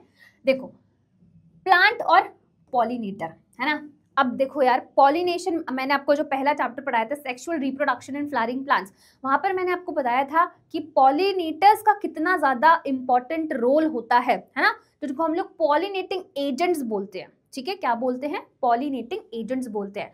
तो अगर वो काम नहीं करेंगे तो पॉलिनेशन नहीं होगा, पॉलिनेशन नहीं होगा तो ट्रांसफर ऑफ एंथर फ्रॉम, मतलब pollen grain from anther to stigma नहीं होगा, वो नहीं होगा तो आगे की पूरी प्रोसेस नहीं होगी, है ना। तो इतना ज्यादा इंपॉर्टेंट रोल होता है इनका, ठीक है। तो प्लांट को क्या मिल रहा है, उसका पॉलिनेशन हो रहा है, जो उसके लिए बहुत ही ज्यादा महत्वपूर्ण इवेंट है ना। अगर पॉलिनेशन नहीं होगा तो आगे की जो भी पोस्ट रिप्रोडक्टिव इवेंट्स है वो नहीं हो पाएंगे, तो उसका पॉलिनेशन हो रहा है, उसको पॉलिनेशन मतलब transfer of pollen grain from anther to stigma हो रहा है, ठीक है, वो उसको चाहिए। दूसरा, पॉलिनेटर को क्या मिल रहा है, पॉलिनेटर को जैसे मैंने आपको बताया था कि अगर आपको किसी को, मतलब अगर आप चाहते हो कि कोई बार बार हमारे पास आए तो आप उसको कुछ रिवॉर्ड दो, तो उस रिवॉर्ड के चक्कर में वो इंसान कह रही हूँ, सॉरी, वो जो भी इंडिविजुअल है, जो भी चीज़ है, चाहे वो पॉलिनेटिंग एजेंट है, वो वापस आएगा। तो रिवॉर्ड के फॉर्म में आप नेक्टर देते हो, कभी कभी शेल्टर भी मिल जाता है, या फिर कभी कभी तो सेफ प्लेस भी मिल जाता है उन लोगों को एग ले करने के लिए। तो ये सारी चीजें क्या है, एक रिवॉर्ड ही तो है ना। अब इस तरीके से इन दोनों को ही फायदा हो रहा है, ठीक है। चलो चौथे पे आ जाते हैं। चौथा एग्जाम्पल दिया हुआ है सूडो कॉपुलेशन का, है ना, जिसको हम लोग सेक्सुअल डिसीड भी बोलते हैं। यहाँ पर आपका ऑर्किड ऑफाइरस है ना, और कॉल्पा भी है, मेल कॉल्पा भी, ठीक है। जो ऑर्किड ऑफाइरस है ये बिल्कुल फीमेल बी की तरह दिखती है, बिल्कुल मार्किंग्स, कलर, एवरीथिंग, फ्रेग्रेंस वगैरह सब कुछ फीमेल बी की तरह होता है ना।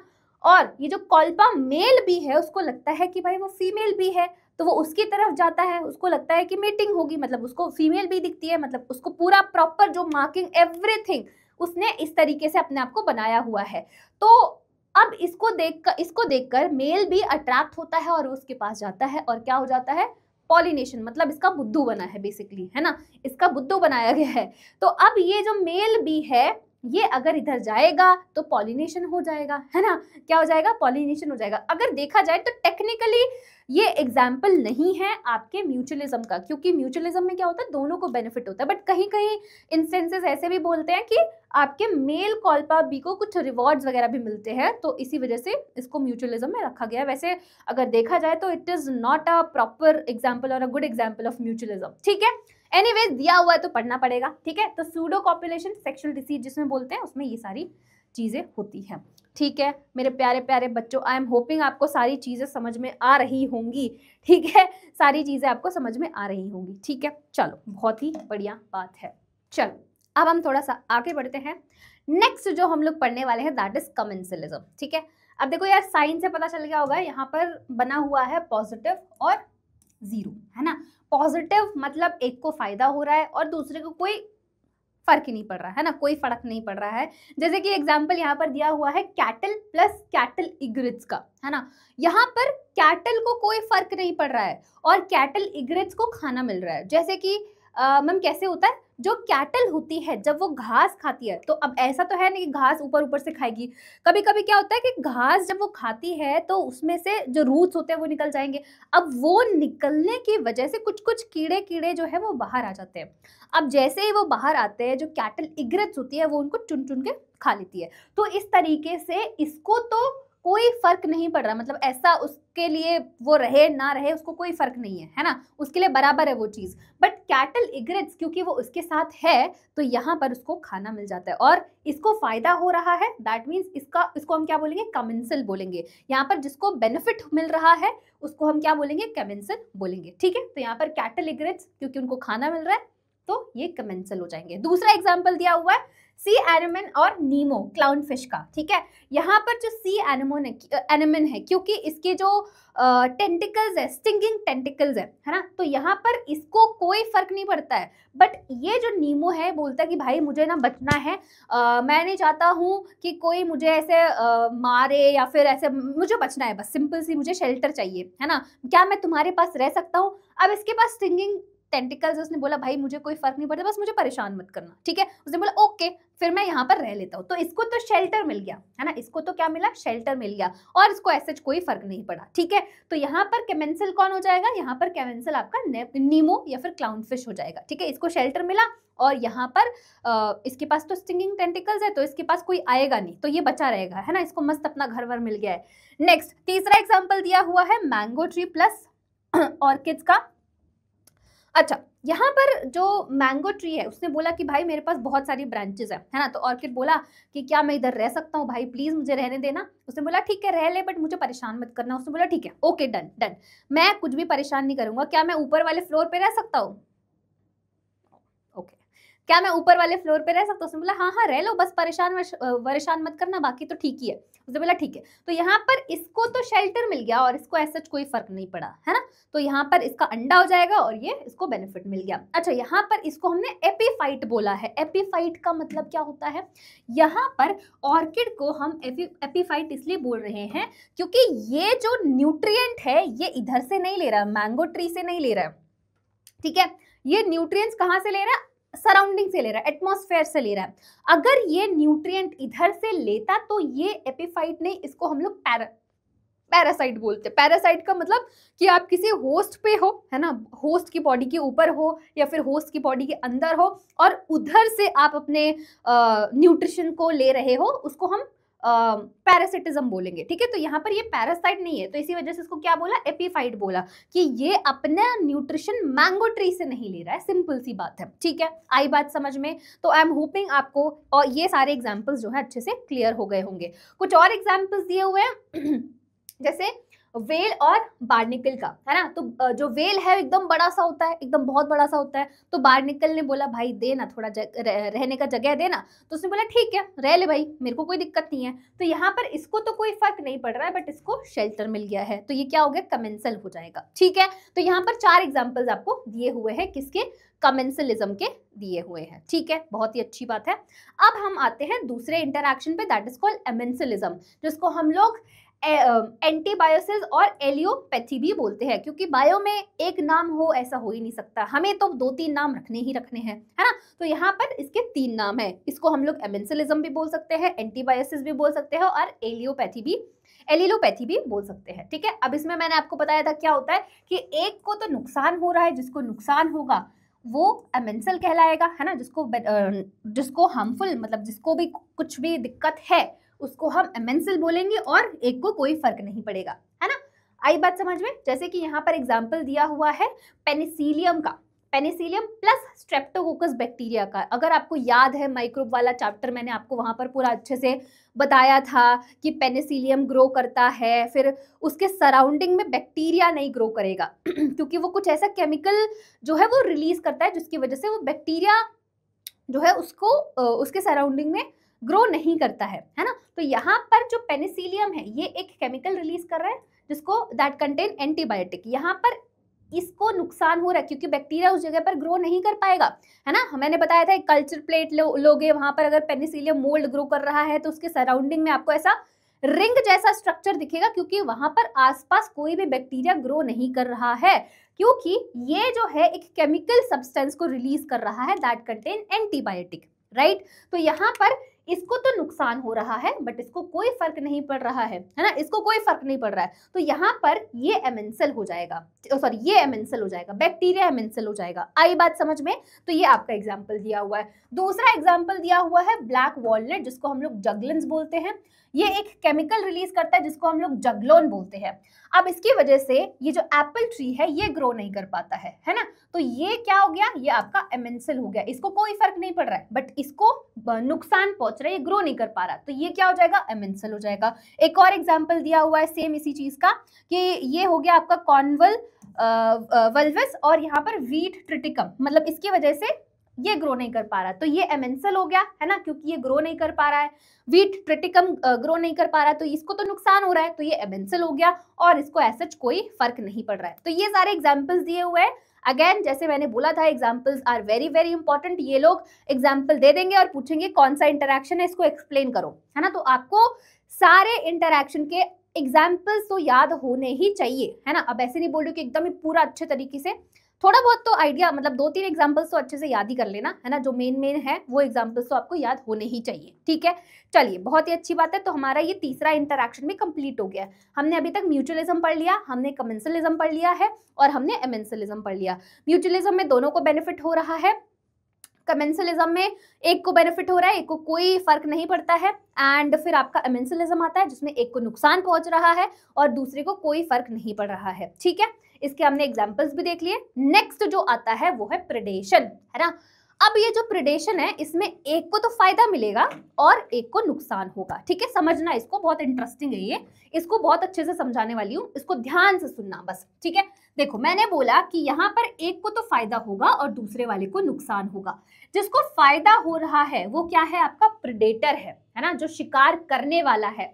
जिसको नुकसान होगा वो क्या है, आपका प्रे है, शिकारी, जिसका शिकार किया जाएगा, किसके द्वारा, शिकार करने वाले के द्वारा, है ना। तो ये शिकारी है और इसका शिकार होगा, जिसका शिकार हो रहा है वो प्रे है, जो शिकार करेगा वो प्रेडेटर है आपका। तो ये आपका लार्ज साइज का होता है जो प्रेडेटर है और ये जो प्रे है वो स्मॉल साइज का होता है। जैसे कि एग्जांपल के तौर पे ले लो लायन और डियर, है ना। तो लायन को लगी है भूख, लायन क्या है, प्रेडेटर है ना, और डियर क्या है, प्रे है। तो मस्त जाएगा, उसको मार वार के खा लेगा, अपना पेट भरेगा, ठीक है। जैसे अगर ह्यूमन बीइंग्स की बात करो तो हम लोग टॉप प्रेडेटर्स है ना, हम एकदम टॉप कैटेगरी में आते हैं। आई बात समझ में?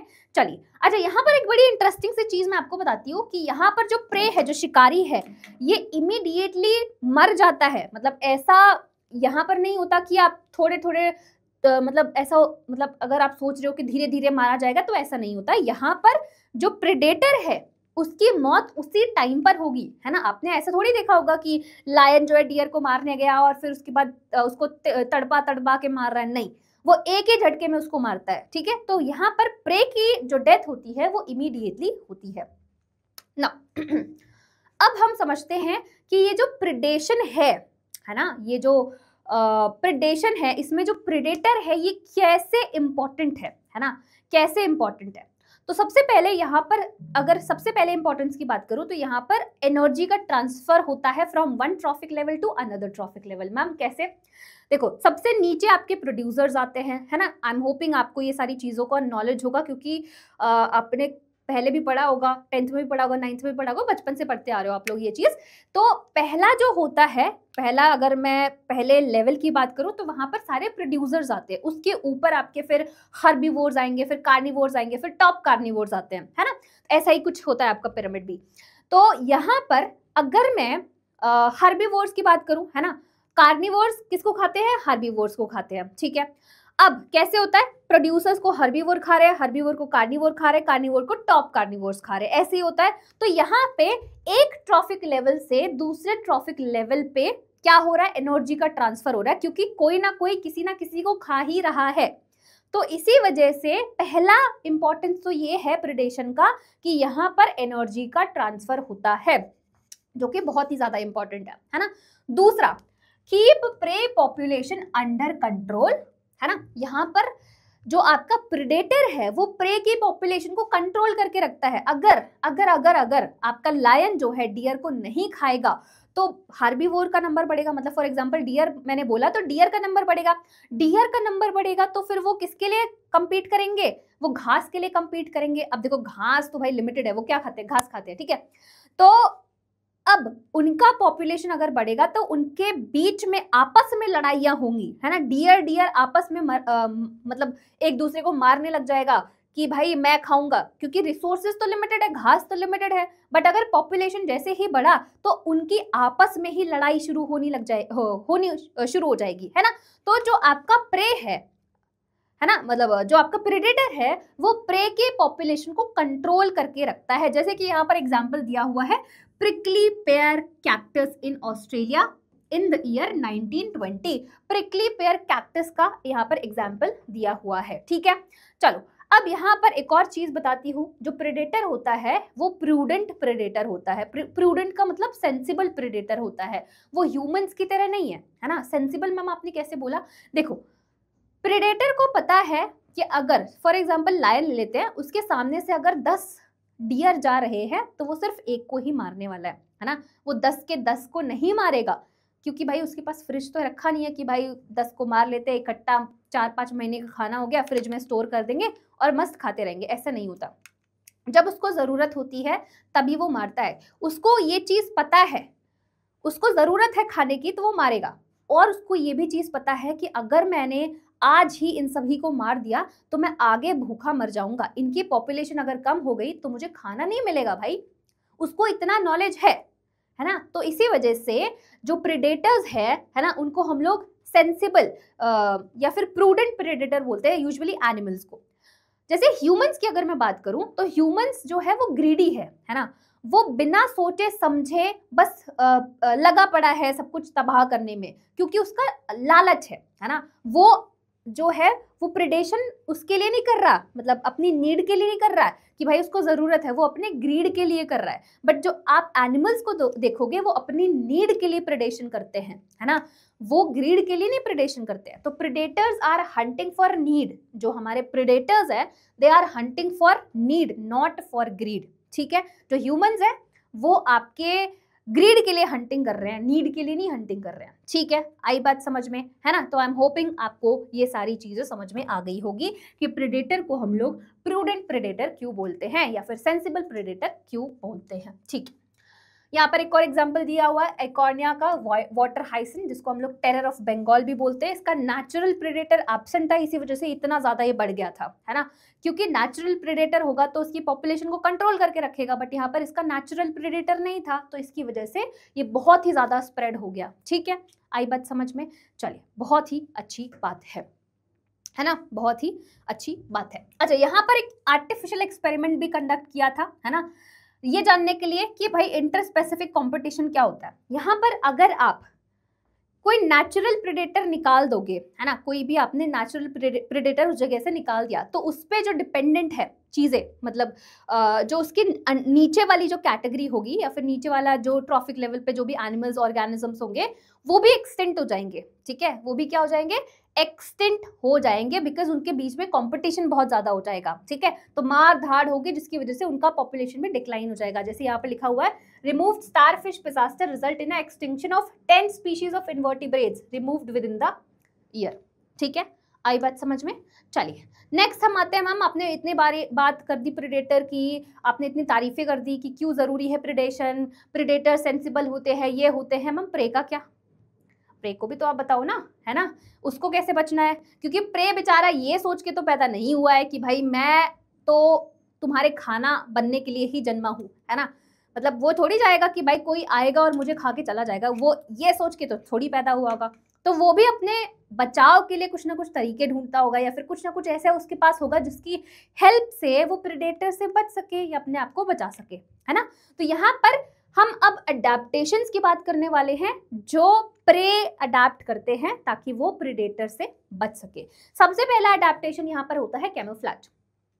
कैमोफ्लेज का मतलब कि जो आपका बैकग्राउंड है उसी के साथ ब्लेंड हो जाओ। जैसे अगर मेरा बैकग्राउंड ब्लैक है तो मैं उसी बैकग्राउंड के साथ ब्लेंड हो जाऊँ। जैसे आपने मूवीज में देखा होगा सोल्जर्स वगैरह जो आर्मी में होते हैं उनकी ड्रेस देखिए आपने एकदम ग्रीन कलर की होती है ताकि दुश्मन उनको पहचान ना पाए, वो बैकग्राउंड के साथ बिल्कुल ब्लेंड हो जाए। ठीक है, आपने देखा होगा कि जो नेवी में होते हैं, है ना, आर्मी नेवी एयरफोर्स की ड्रेसेस थोड़ी अलग अलग होती है ना, आर्मी की ग्रीन कलर की होती है, उनकी ब्लू कलर की होती है, इसी वजह से। ठीक है, ऑलराइट, तो ताकि वो ब्लेंड हो सके और बच सके, सिंपल सी बात है। तो पहला अडेप्टेशन आपका कैमोफ्लेज हो जाता है। ठीक है, बहुत ही अच्छी बात है। दूसरे में आता है मिमिक्री। मिमिक्री का क्या मतलब है? मिमिक्री का मतलब आप किसी की कॉपी कर रहे हो, है ना, मतलब जैसे आपने देखा होगा शाहरुख खान हो गए, सलमान खान हो गए, कोई कोई तो बिल्कुल उनकी तरह दिखने लग जाता है, कोई ना कोई उनकी आवाज निकालने लग जाता है। तो मिमिक्री मतलब किसी की कॉपी करना। जैसे यहाँ पर बड़ा अच्छा इंटरेस्टिंग एग्जाम्पल दिया हुआ है। पहला तो हमारे पास है मोनार्क बटरफ्लाई, जो एकदम पॉइजनस है। पॉइजनस क्यों है? क्योंकि वो उसका केमिकल डिफेंस है अपने आप को बचाने के लिए। ठीक है, अच्छा, ये एक्वायर करता है during larval stage by feeding on a poisonous weed. मतलब बहुत गंदा सा एकदम पॉइजनस सा होगा, तो जो भी इसको खाएगा उसको दिक्कत हो जाएगी, सिंपल सी बात है ना। पॉइजनस है ये, पॉइजनस इसका केमिकल डिफेंस है। अच्छा, तो यहाँ पर हमारे पास दूसरा वाइसरॉय बटरफ्लाई है। इसके पास कोई केमिकल नहीं है, बट इसने देखो ये कितना स्मार्ट है ना, इतना स्मार्ट है ये। इसने बोला भाई मोनार्क बटरफ्लाई के पास पॉइजनस और केमिकल डिफेंस है, तो मैं एक काम करता हूँ, मेरे पास तो कुछ है नहीं तो मुझे भी तो बचना है ना, मैं एक काम करता हूँ, मैं इसकी तरह दिखने लग जाता हूँ, मैं इसकी मिमिक्री करता हूँ। ठीक है, तो ये बिल्कुल इसकी तरह दिखने लग जाता है, तो फिर जो भी कोई प्रेडेटर होगा इसको खाने के लिए आएगा तो वो सोचेगा अच्छा ये तो मोनार्क है भाई, इसको, ये दीदी को नहीं खाना है, ये बहुत खतरनाक है ना, इनके पास तो केमिकल डिफेंस है, ये तो हमें मार डालेगी, है ना, तो ये दीदी को छोड़ देते हैं। बट वो होती कोई और दीदी है ना, तो ये तो हमारी वाइसरॉय बटरफ्लाई है, but she is very smart, very very very smart, है ना। आई बात समझ में? तो दूसरा अडेप्टेशन आपका मिमिक्री हो जाता है।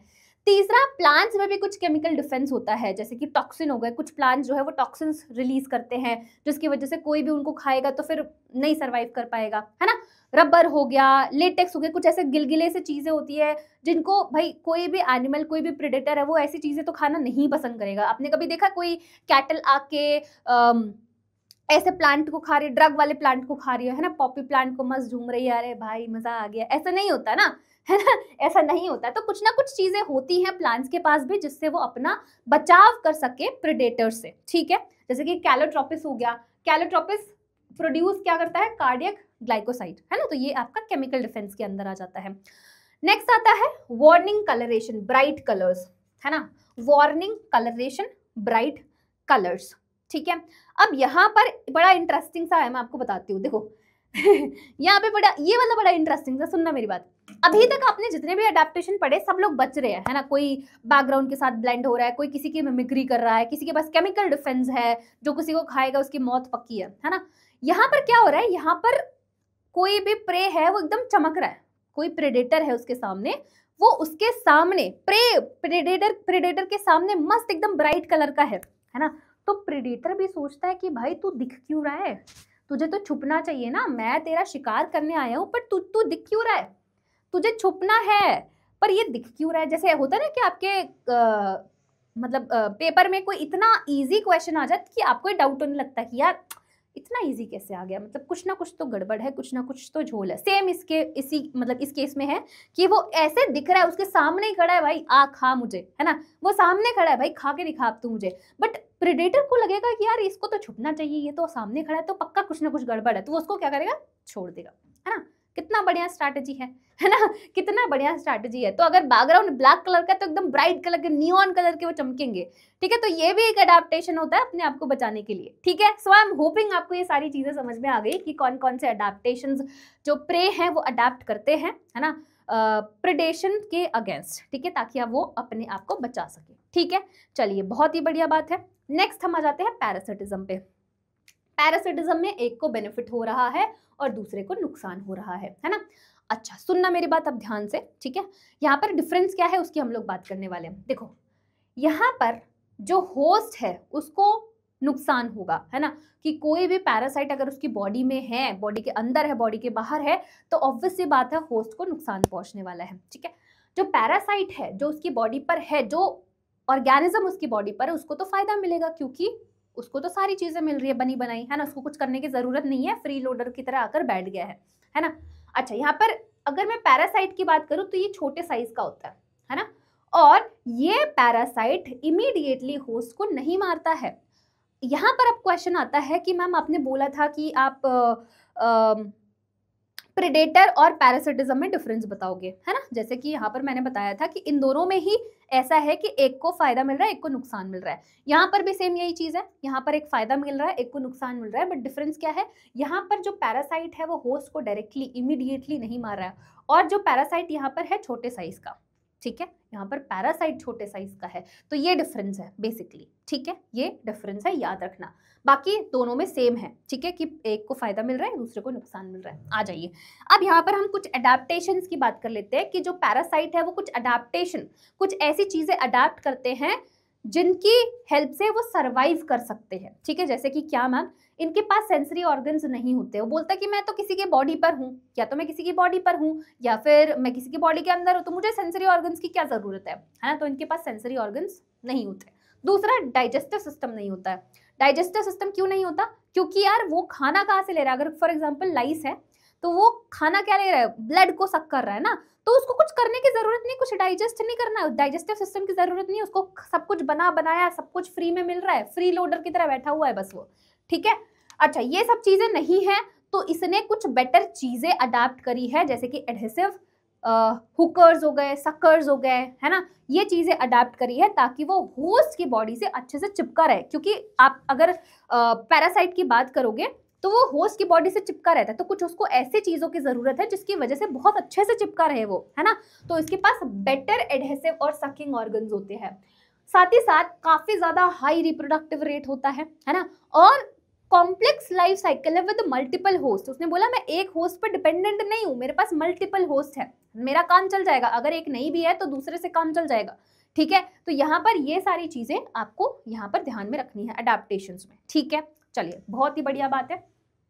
अब आ जाते हैं टाइप्स ऑफ पैरासाइट्स पे। तो हमारे पास पैरासाइट्स की अगर बात करें तो दो टाइप है बेसिकली, एंडोपैरासाइट और एक्टोपैरासाइट, है ना। इसको मैंने बीच में क्यों रखा है उसको भी एक्सप्लेन करूंगी। एंडोपैरासाइट और एक्टोपैरासाइट। एंडो मतलब नाम से ही पता चल रहा है कि जो पैरासाइट है वो होस्ट की बॉडी के अंदर है ना। देखो, दो तरीके से हो सकता है, या तो अंदर हो सकते हैं बॉडी के या फिर बाहर हो सकते हैं, है ना। तो ये होस्ट की बॉडी के अंदर है, ऐसे पैरासाइट्स को हम एंडोपैरासाइट बोलते हैं, जैसे कि लिवर फ्लूएक हो गया, टेपवर्म हो गया, ये सारे आपके एंडोपैरासाइट्स हैं। वहीं पे एक्टोपैरासाइट की अगर आप बात करोगे तो ये होस्ट की बॉडी के बाहर है, एक्टो बाहर, ठीक है। जैसे कि आपका कैस्क्यूटा हो गया, लीचेस हो गए, लाइस हो गए, टिक्स हो गए। तो यहाँ पर ब्रूड पैरासिटिज्म बेसिकली आपको बर्ड्स में देखने को मिलता है, जैसे कि यहाँ पर कुकू बर्ड और क्रो के बीच में आपको ये चीज देखने को मिलेगा। जो कुकू बर्ड होती है वो क्या करती है, अपने अंडों को क्रो के नेस्ट में रख के चली जाती है, और जो एग्स होते हैं वो बिल्कुल सेम सिमिलर दिखते हैं, साइज वगैरह का थोड़ा बहुत डिफरेंस होता है बट ऑलमोस्ट सिमिलर होते हैं। तो बेचारे क्रो फीमेल मम्मी क्रो को नहीं पता कि भाई वो अंडे रख के गई है अपने, है ना, तो क्या करती है उसको मस्त एकदम खाना वाना पाल पोष के बड़ा करती है, और जब अंडे हैच होते हैं तो जो खाना वगैरह है सब कुछ उनको मिलता है, ठीक है। तो ये किसका एग्जाम्पल हुआ, ब्रूड पैरासिटिज्म का एग्जाम्पल हुआ। अगर देखा जाए टेक्निकली तो पैरासाइट के अंडर तो नहीं आ रहा है, बट यहाँ पर क्योंकि वो रिसोर्सेज दूसरा कोई इंसान मतलब दूसरा फीमेल मम्मी दे रही है ना, फीमेल क्रो दे रही है, तो इसी वजह से यहाँ पर इसको इसके अंदर डाला हुआ है। वैसे इसको टेक्निकली देखा जाए तो ये इसके अंदर नहीं आना चाहिए, ठीक है। एनीवेज, किसके बीच में होता है, कुकू बर्ड एंड क्रो के बीच में होता है, ठीक है। चलिए, बहुत ही बढ़िया बात है। नेक्स्ट हम आ जाते हैं कंपटीशन पे। कंपटीशन में किसी का भी फायदा नहीं होता है, दोनों का नुकसान ही होता है, ठीक है। अब ये जो कंपटीशन है ये आपके रिलेटेड स्पीशीज के बीच में भी हो सकती है और अनरिलेटेड स्पीशीज के भी बीच में हो सकती है। कंपटीशन ऑब्वियस ही बात है, दोनों का नुकसान होगा, है ना। यहाँ पर रिसोर्सेज लिमिटेड है ना, रिसोर्सेज लिमिटेड है। चाहे देखो यहाँ पर दो चीजें हो सकती है, रिसोर्सेज चाहे आपकी लिमिटेड भी हो सकती है, अनलिमिटेड भी हो सकती है, बट यहाँ पर अगर कंपटीशन हुआ तो दोनों का ही नुकसान होगा। अब कंपटीशन की वजह से दो चीजें हो सकती है ना, या तो दोनों ही स्पीशीज एक साथ मस्त राजी हो जाए कि ठीक है भाई कोई दिक्कत वाली बात नहीं, समझौता कर ले और दोनों एक साथ रह रहे हैं, है ना, लेट्स डू को एग्जिस्ट, या फिर उनका क्या होगा कि भाई लड़ाई हो गई, तो यहाँ पर बेसिकली क्या होगा कि जो बड़ी चीजें होती है वहां पर लड़ाई तो होती है, बट वहां पर जो सबसे सुपीरियर वाला है वो दूसरे वाले को भगा देता है, मतलब जो इंफीरियर स्पीशीज है उसको भगा दिया जाएगा जो सुपीरियर वाला है, ठीक है। तो यहाँ पर सबसे पहले कोएग्जिस्ट और एक्सक्लूजन हो सकता है, एक्सक्लूजन मतलब भगा देना, ठीक है। दूसरा इस जिसको हम लोग गॉस कंपटीशन एक्सक्लूजन भी बोलते हैं। जैसे यहाँ पर एग्जांपल इसका दिया हुआ है पैरामीशियम कॉर्डेटम एंड पैरामीशियम ऑरेलिया का। जब इसको अलग अलग ग्रो किया है ना, सबके पास खाना मतलब अलग अलग है ना, तो अगर इनको अलग अलग ग्रो करेंगे तब कोई दिक्कत वाली बात नहीं है। बट जैसे ही इनको एक ही कल्चर प्लेट में आप ग्रो करोगे तो यहाँ पर अब फूड लिमिटेड है ना, रिसोर्सेज लिमिटेड होने की वजह से जो इसमें से सुपीरियर होगा वही सरवाइव करेगा। तो जैसे मैंने बोला दो चीजें हो सकती है, या तो दोनों को एग्जिस्ट कर सकते हैं, मतलब कि समझौता कर लिया उन लोगों ने और दोनों खुशी खुशी रह रहे हैं। दूसरा हो सकता है कि जब लड़ाई होगी तो उसमें से सबसे जो सुपीरियर वाला होगा वही जीतेगा, ठीक है। तो यहाँ पर जो पैरामीशियम ऑरेलिया है वो सुपीरियर है और वो जीत जाएगा। जैसे यहाँ पर एक और एग्जांपल दिया हुआ है, ये किसका एग्जांपल मैं बता रही हूँ, ये आपके रिलेटेड स्पीशीज का एग्जांपल दे रही हूँ। जैसे मैंने बोला कि कंपटीशन जो है दोनों के बीच में हो सकता है, रिलेटेड और अनरिलेटेड स्पीशीज के बीच में हो सकता है ना। तो ये दूसरा एग्जाम्पल आपके रिलेटेड स्पीशीज का ही है। जैसे बार्निकल हो गया है ना, बार्निकल हो गया रॉकी कोस्ट ऑफ स्कॉटलैंड पे। दो टाइप के बार्निकल होते हैं, एक एथैलमस और बेलानस, ठीक है। यहाँ पर ये वाला छोटा है, यहाँ पर ये बड़ा है। जब इन दोनों में कंपटीशन होगा तो सबसे जो बड़ा वाला है वही जीतने वाला है, जो सुपीरियर होगा वो जीतेगा, ठीक है। और अब आ जाते हैं हम लोग एग्जाम्पल्स अनरिलेटेड स्पीशीज के, ठीक है। तो यहाँ पर अनरिलेटेड स्पीशीज में अबिंगडन टॉर्टोइज और गोट ऑन गैलापागोस आइलैंड का एग्जाम्पल दिया हुआ है। इनके बीच में कंपटीशन क्या होता है कि कौन घास सबसे ज्यादा खाएगा। देख रहे हो यहाँ पर स्पीशीज दोनों अलग अलग है ना, कोई रिलेशन नहीं है, बट यहाँ पर लड़ाई किस बात पे हो रही है कि कौन घास खाएगा, ठीक है। चौथा आपका जो एग्जांपल है फ्लेमिंगोज का दिया हुआ है एंड रेजिस्टेंट फिशेस का दिया हुआ है, जो compete करते हैं फॉर कॉमन फूड जो है जूप्लैंक्टन। अब जो फ्लेमिंगोज है दे आर माइग्रेटरी बर्ड्स है ना, वो थोड़े टाइम पीरियड के लिए आती है। अब यहाँ पर अगर मैं एक जगह की बात करूँ, कोई भी लेक है ना, वहां पर रेजिडेंट फिशेस भी है, फ्लेमिंगोज माइग्रेटरी बर्ड्स है, थोड़े टाइम के लिए आएंगी। पहले तो जब माइग्रेटरी बर्ड्स नहीं आई थी उस टाइम पर इनका दबदबा था, मतलब जो भी इनका सारा खाना था वो यही खा रहे थे। बट जैसे ही फ्लेमिंगोज आई, अब ये क्या करेंगी, ये इसको खाने को खाएंगी, जूप्लैंक्टन को खाएंगे, साथ ही साथ फिशेस को भी खा जाएंगी, है ना। तो ये भी एक तरीके का कंपटीशन है जो किसके बीच में हो रहा है, अनरिलेटेड स्पीशीज के बीच में हो रहा है। अब अगर ये चली जाएंगी तो फिर से ये जो आपकी रेजिडेंट फिशेस है इनका नंबर बढ़ जाएगा, इनका नंबर बढ़ेगा तो फिर से वही सारी चीजें हो जाएंगी, है ना, कि ये अब इनका ही पूरा राज चलेगा, यही इसको खाने वाले हैं, ठीक है। तो जैसे मैंने बोला कि को एग्जिस्ट कर सकते हैं, कि एक साथ रह सकते हैं, प्यार से रह सकते हैं, जैसे कि डार्विन फिंचेस हो गई है ना, जो गैलापागोस आइलैंड पे आपने पढ़ा होगा, मैंने ही पढ़ाया था मैंने ही पढ़ाया था। डार्विन फिंचेस का एग्जांपल हो गया कि भाई उनके बीक में मॉडिफिकेशन है, दैट इज डिफरेंट, बट रह रहे हैं वो लोग, है ना।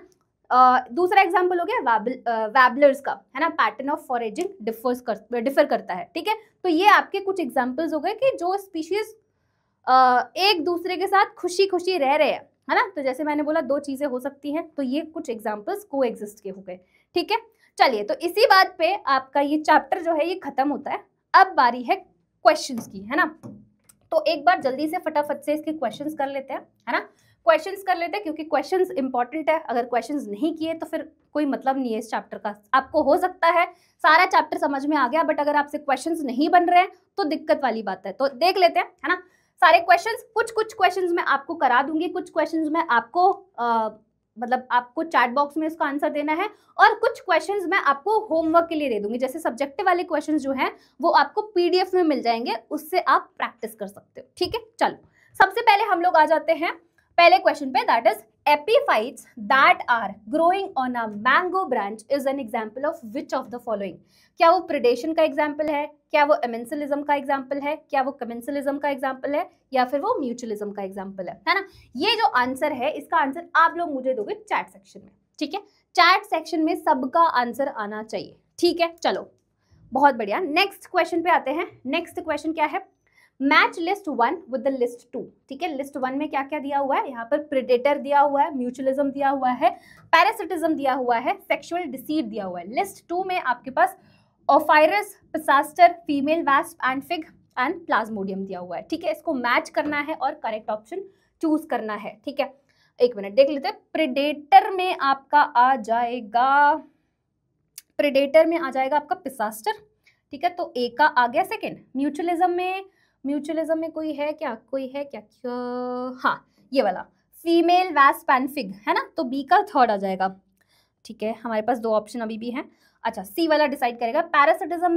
पैरासिटिज्म में आपका प्लाज्मोडियम आ जाएगा, है ना, तो सी का फोर्थ आ जाएगा और सेक्सुअल डिसीट आपका ओफायरस आ जाएगा। तो डी वाला ऑप्शन करेक्ट है ना, डी वाला ऑप्शन करेक्ट है। ठीक है, चलो नेक्स्ट क्वेश्चन पे आते हैं। What do A and B represent in the following population growth curve. यहाँ पर ए क्या रिप्रेजेंट कर रहा है और बी क्या रिप्रेजेंट कर रहा है, ये आपको बताना है। ठीक है, तो यहाँ पर हमारे पास ऑप्शंस दिए हुए हैं। सबसे पहला ऑप्शन क्या बोलता है, A represents exponential growth when responses are not limiting the growth and B represent the logistic growth when responses are limiting the growth। ठीक है, दूसरा A represent logistic growth when responses are not limiting the growth, B represent the exponential growth when responses are limiting। ठीक है, A represent carrying capacity and B shows the logistic growth when response are limiting the growth।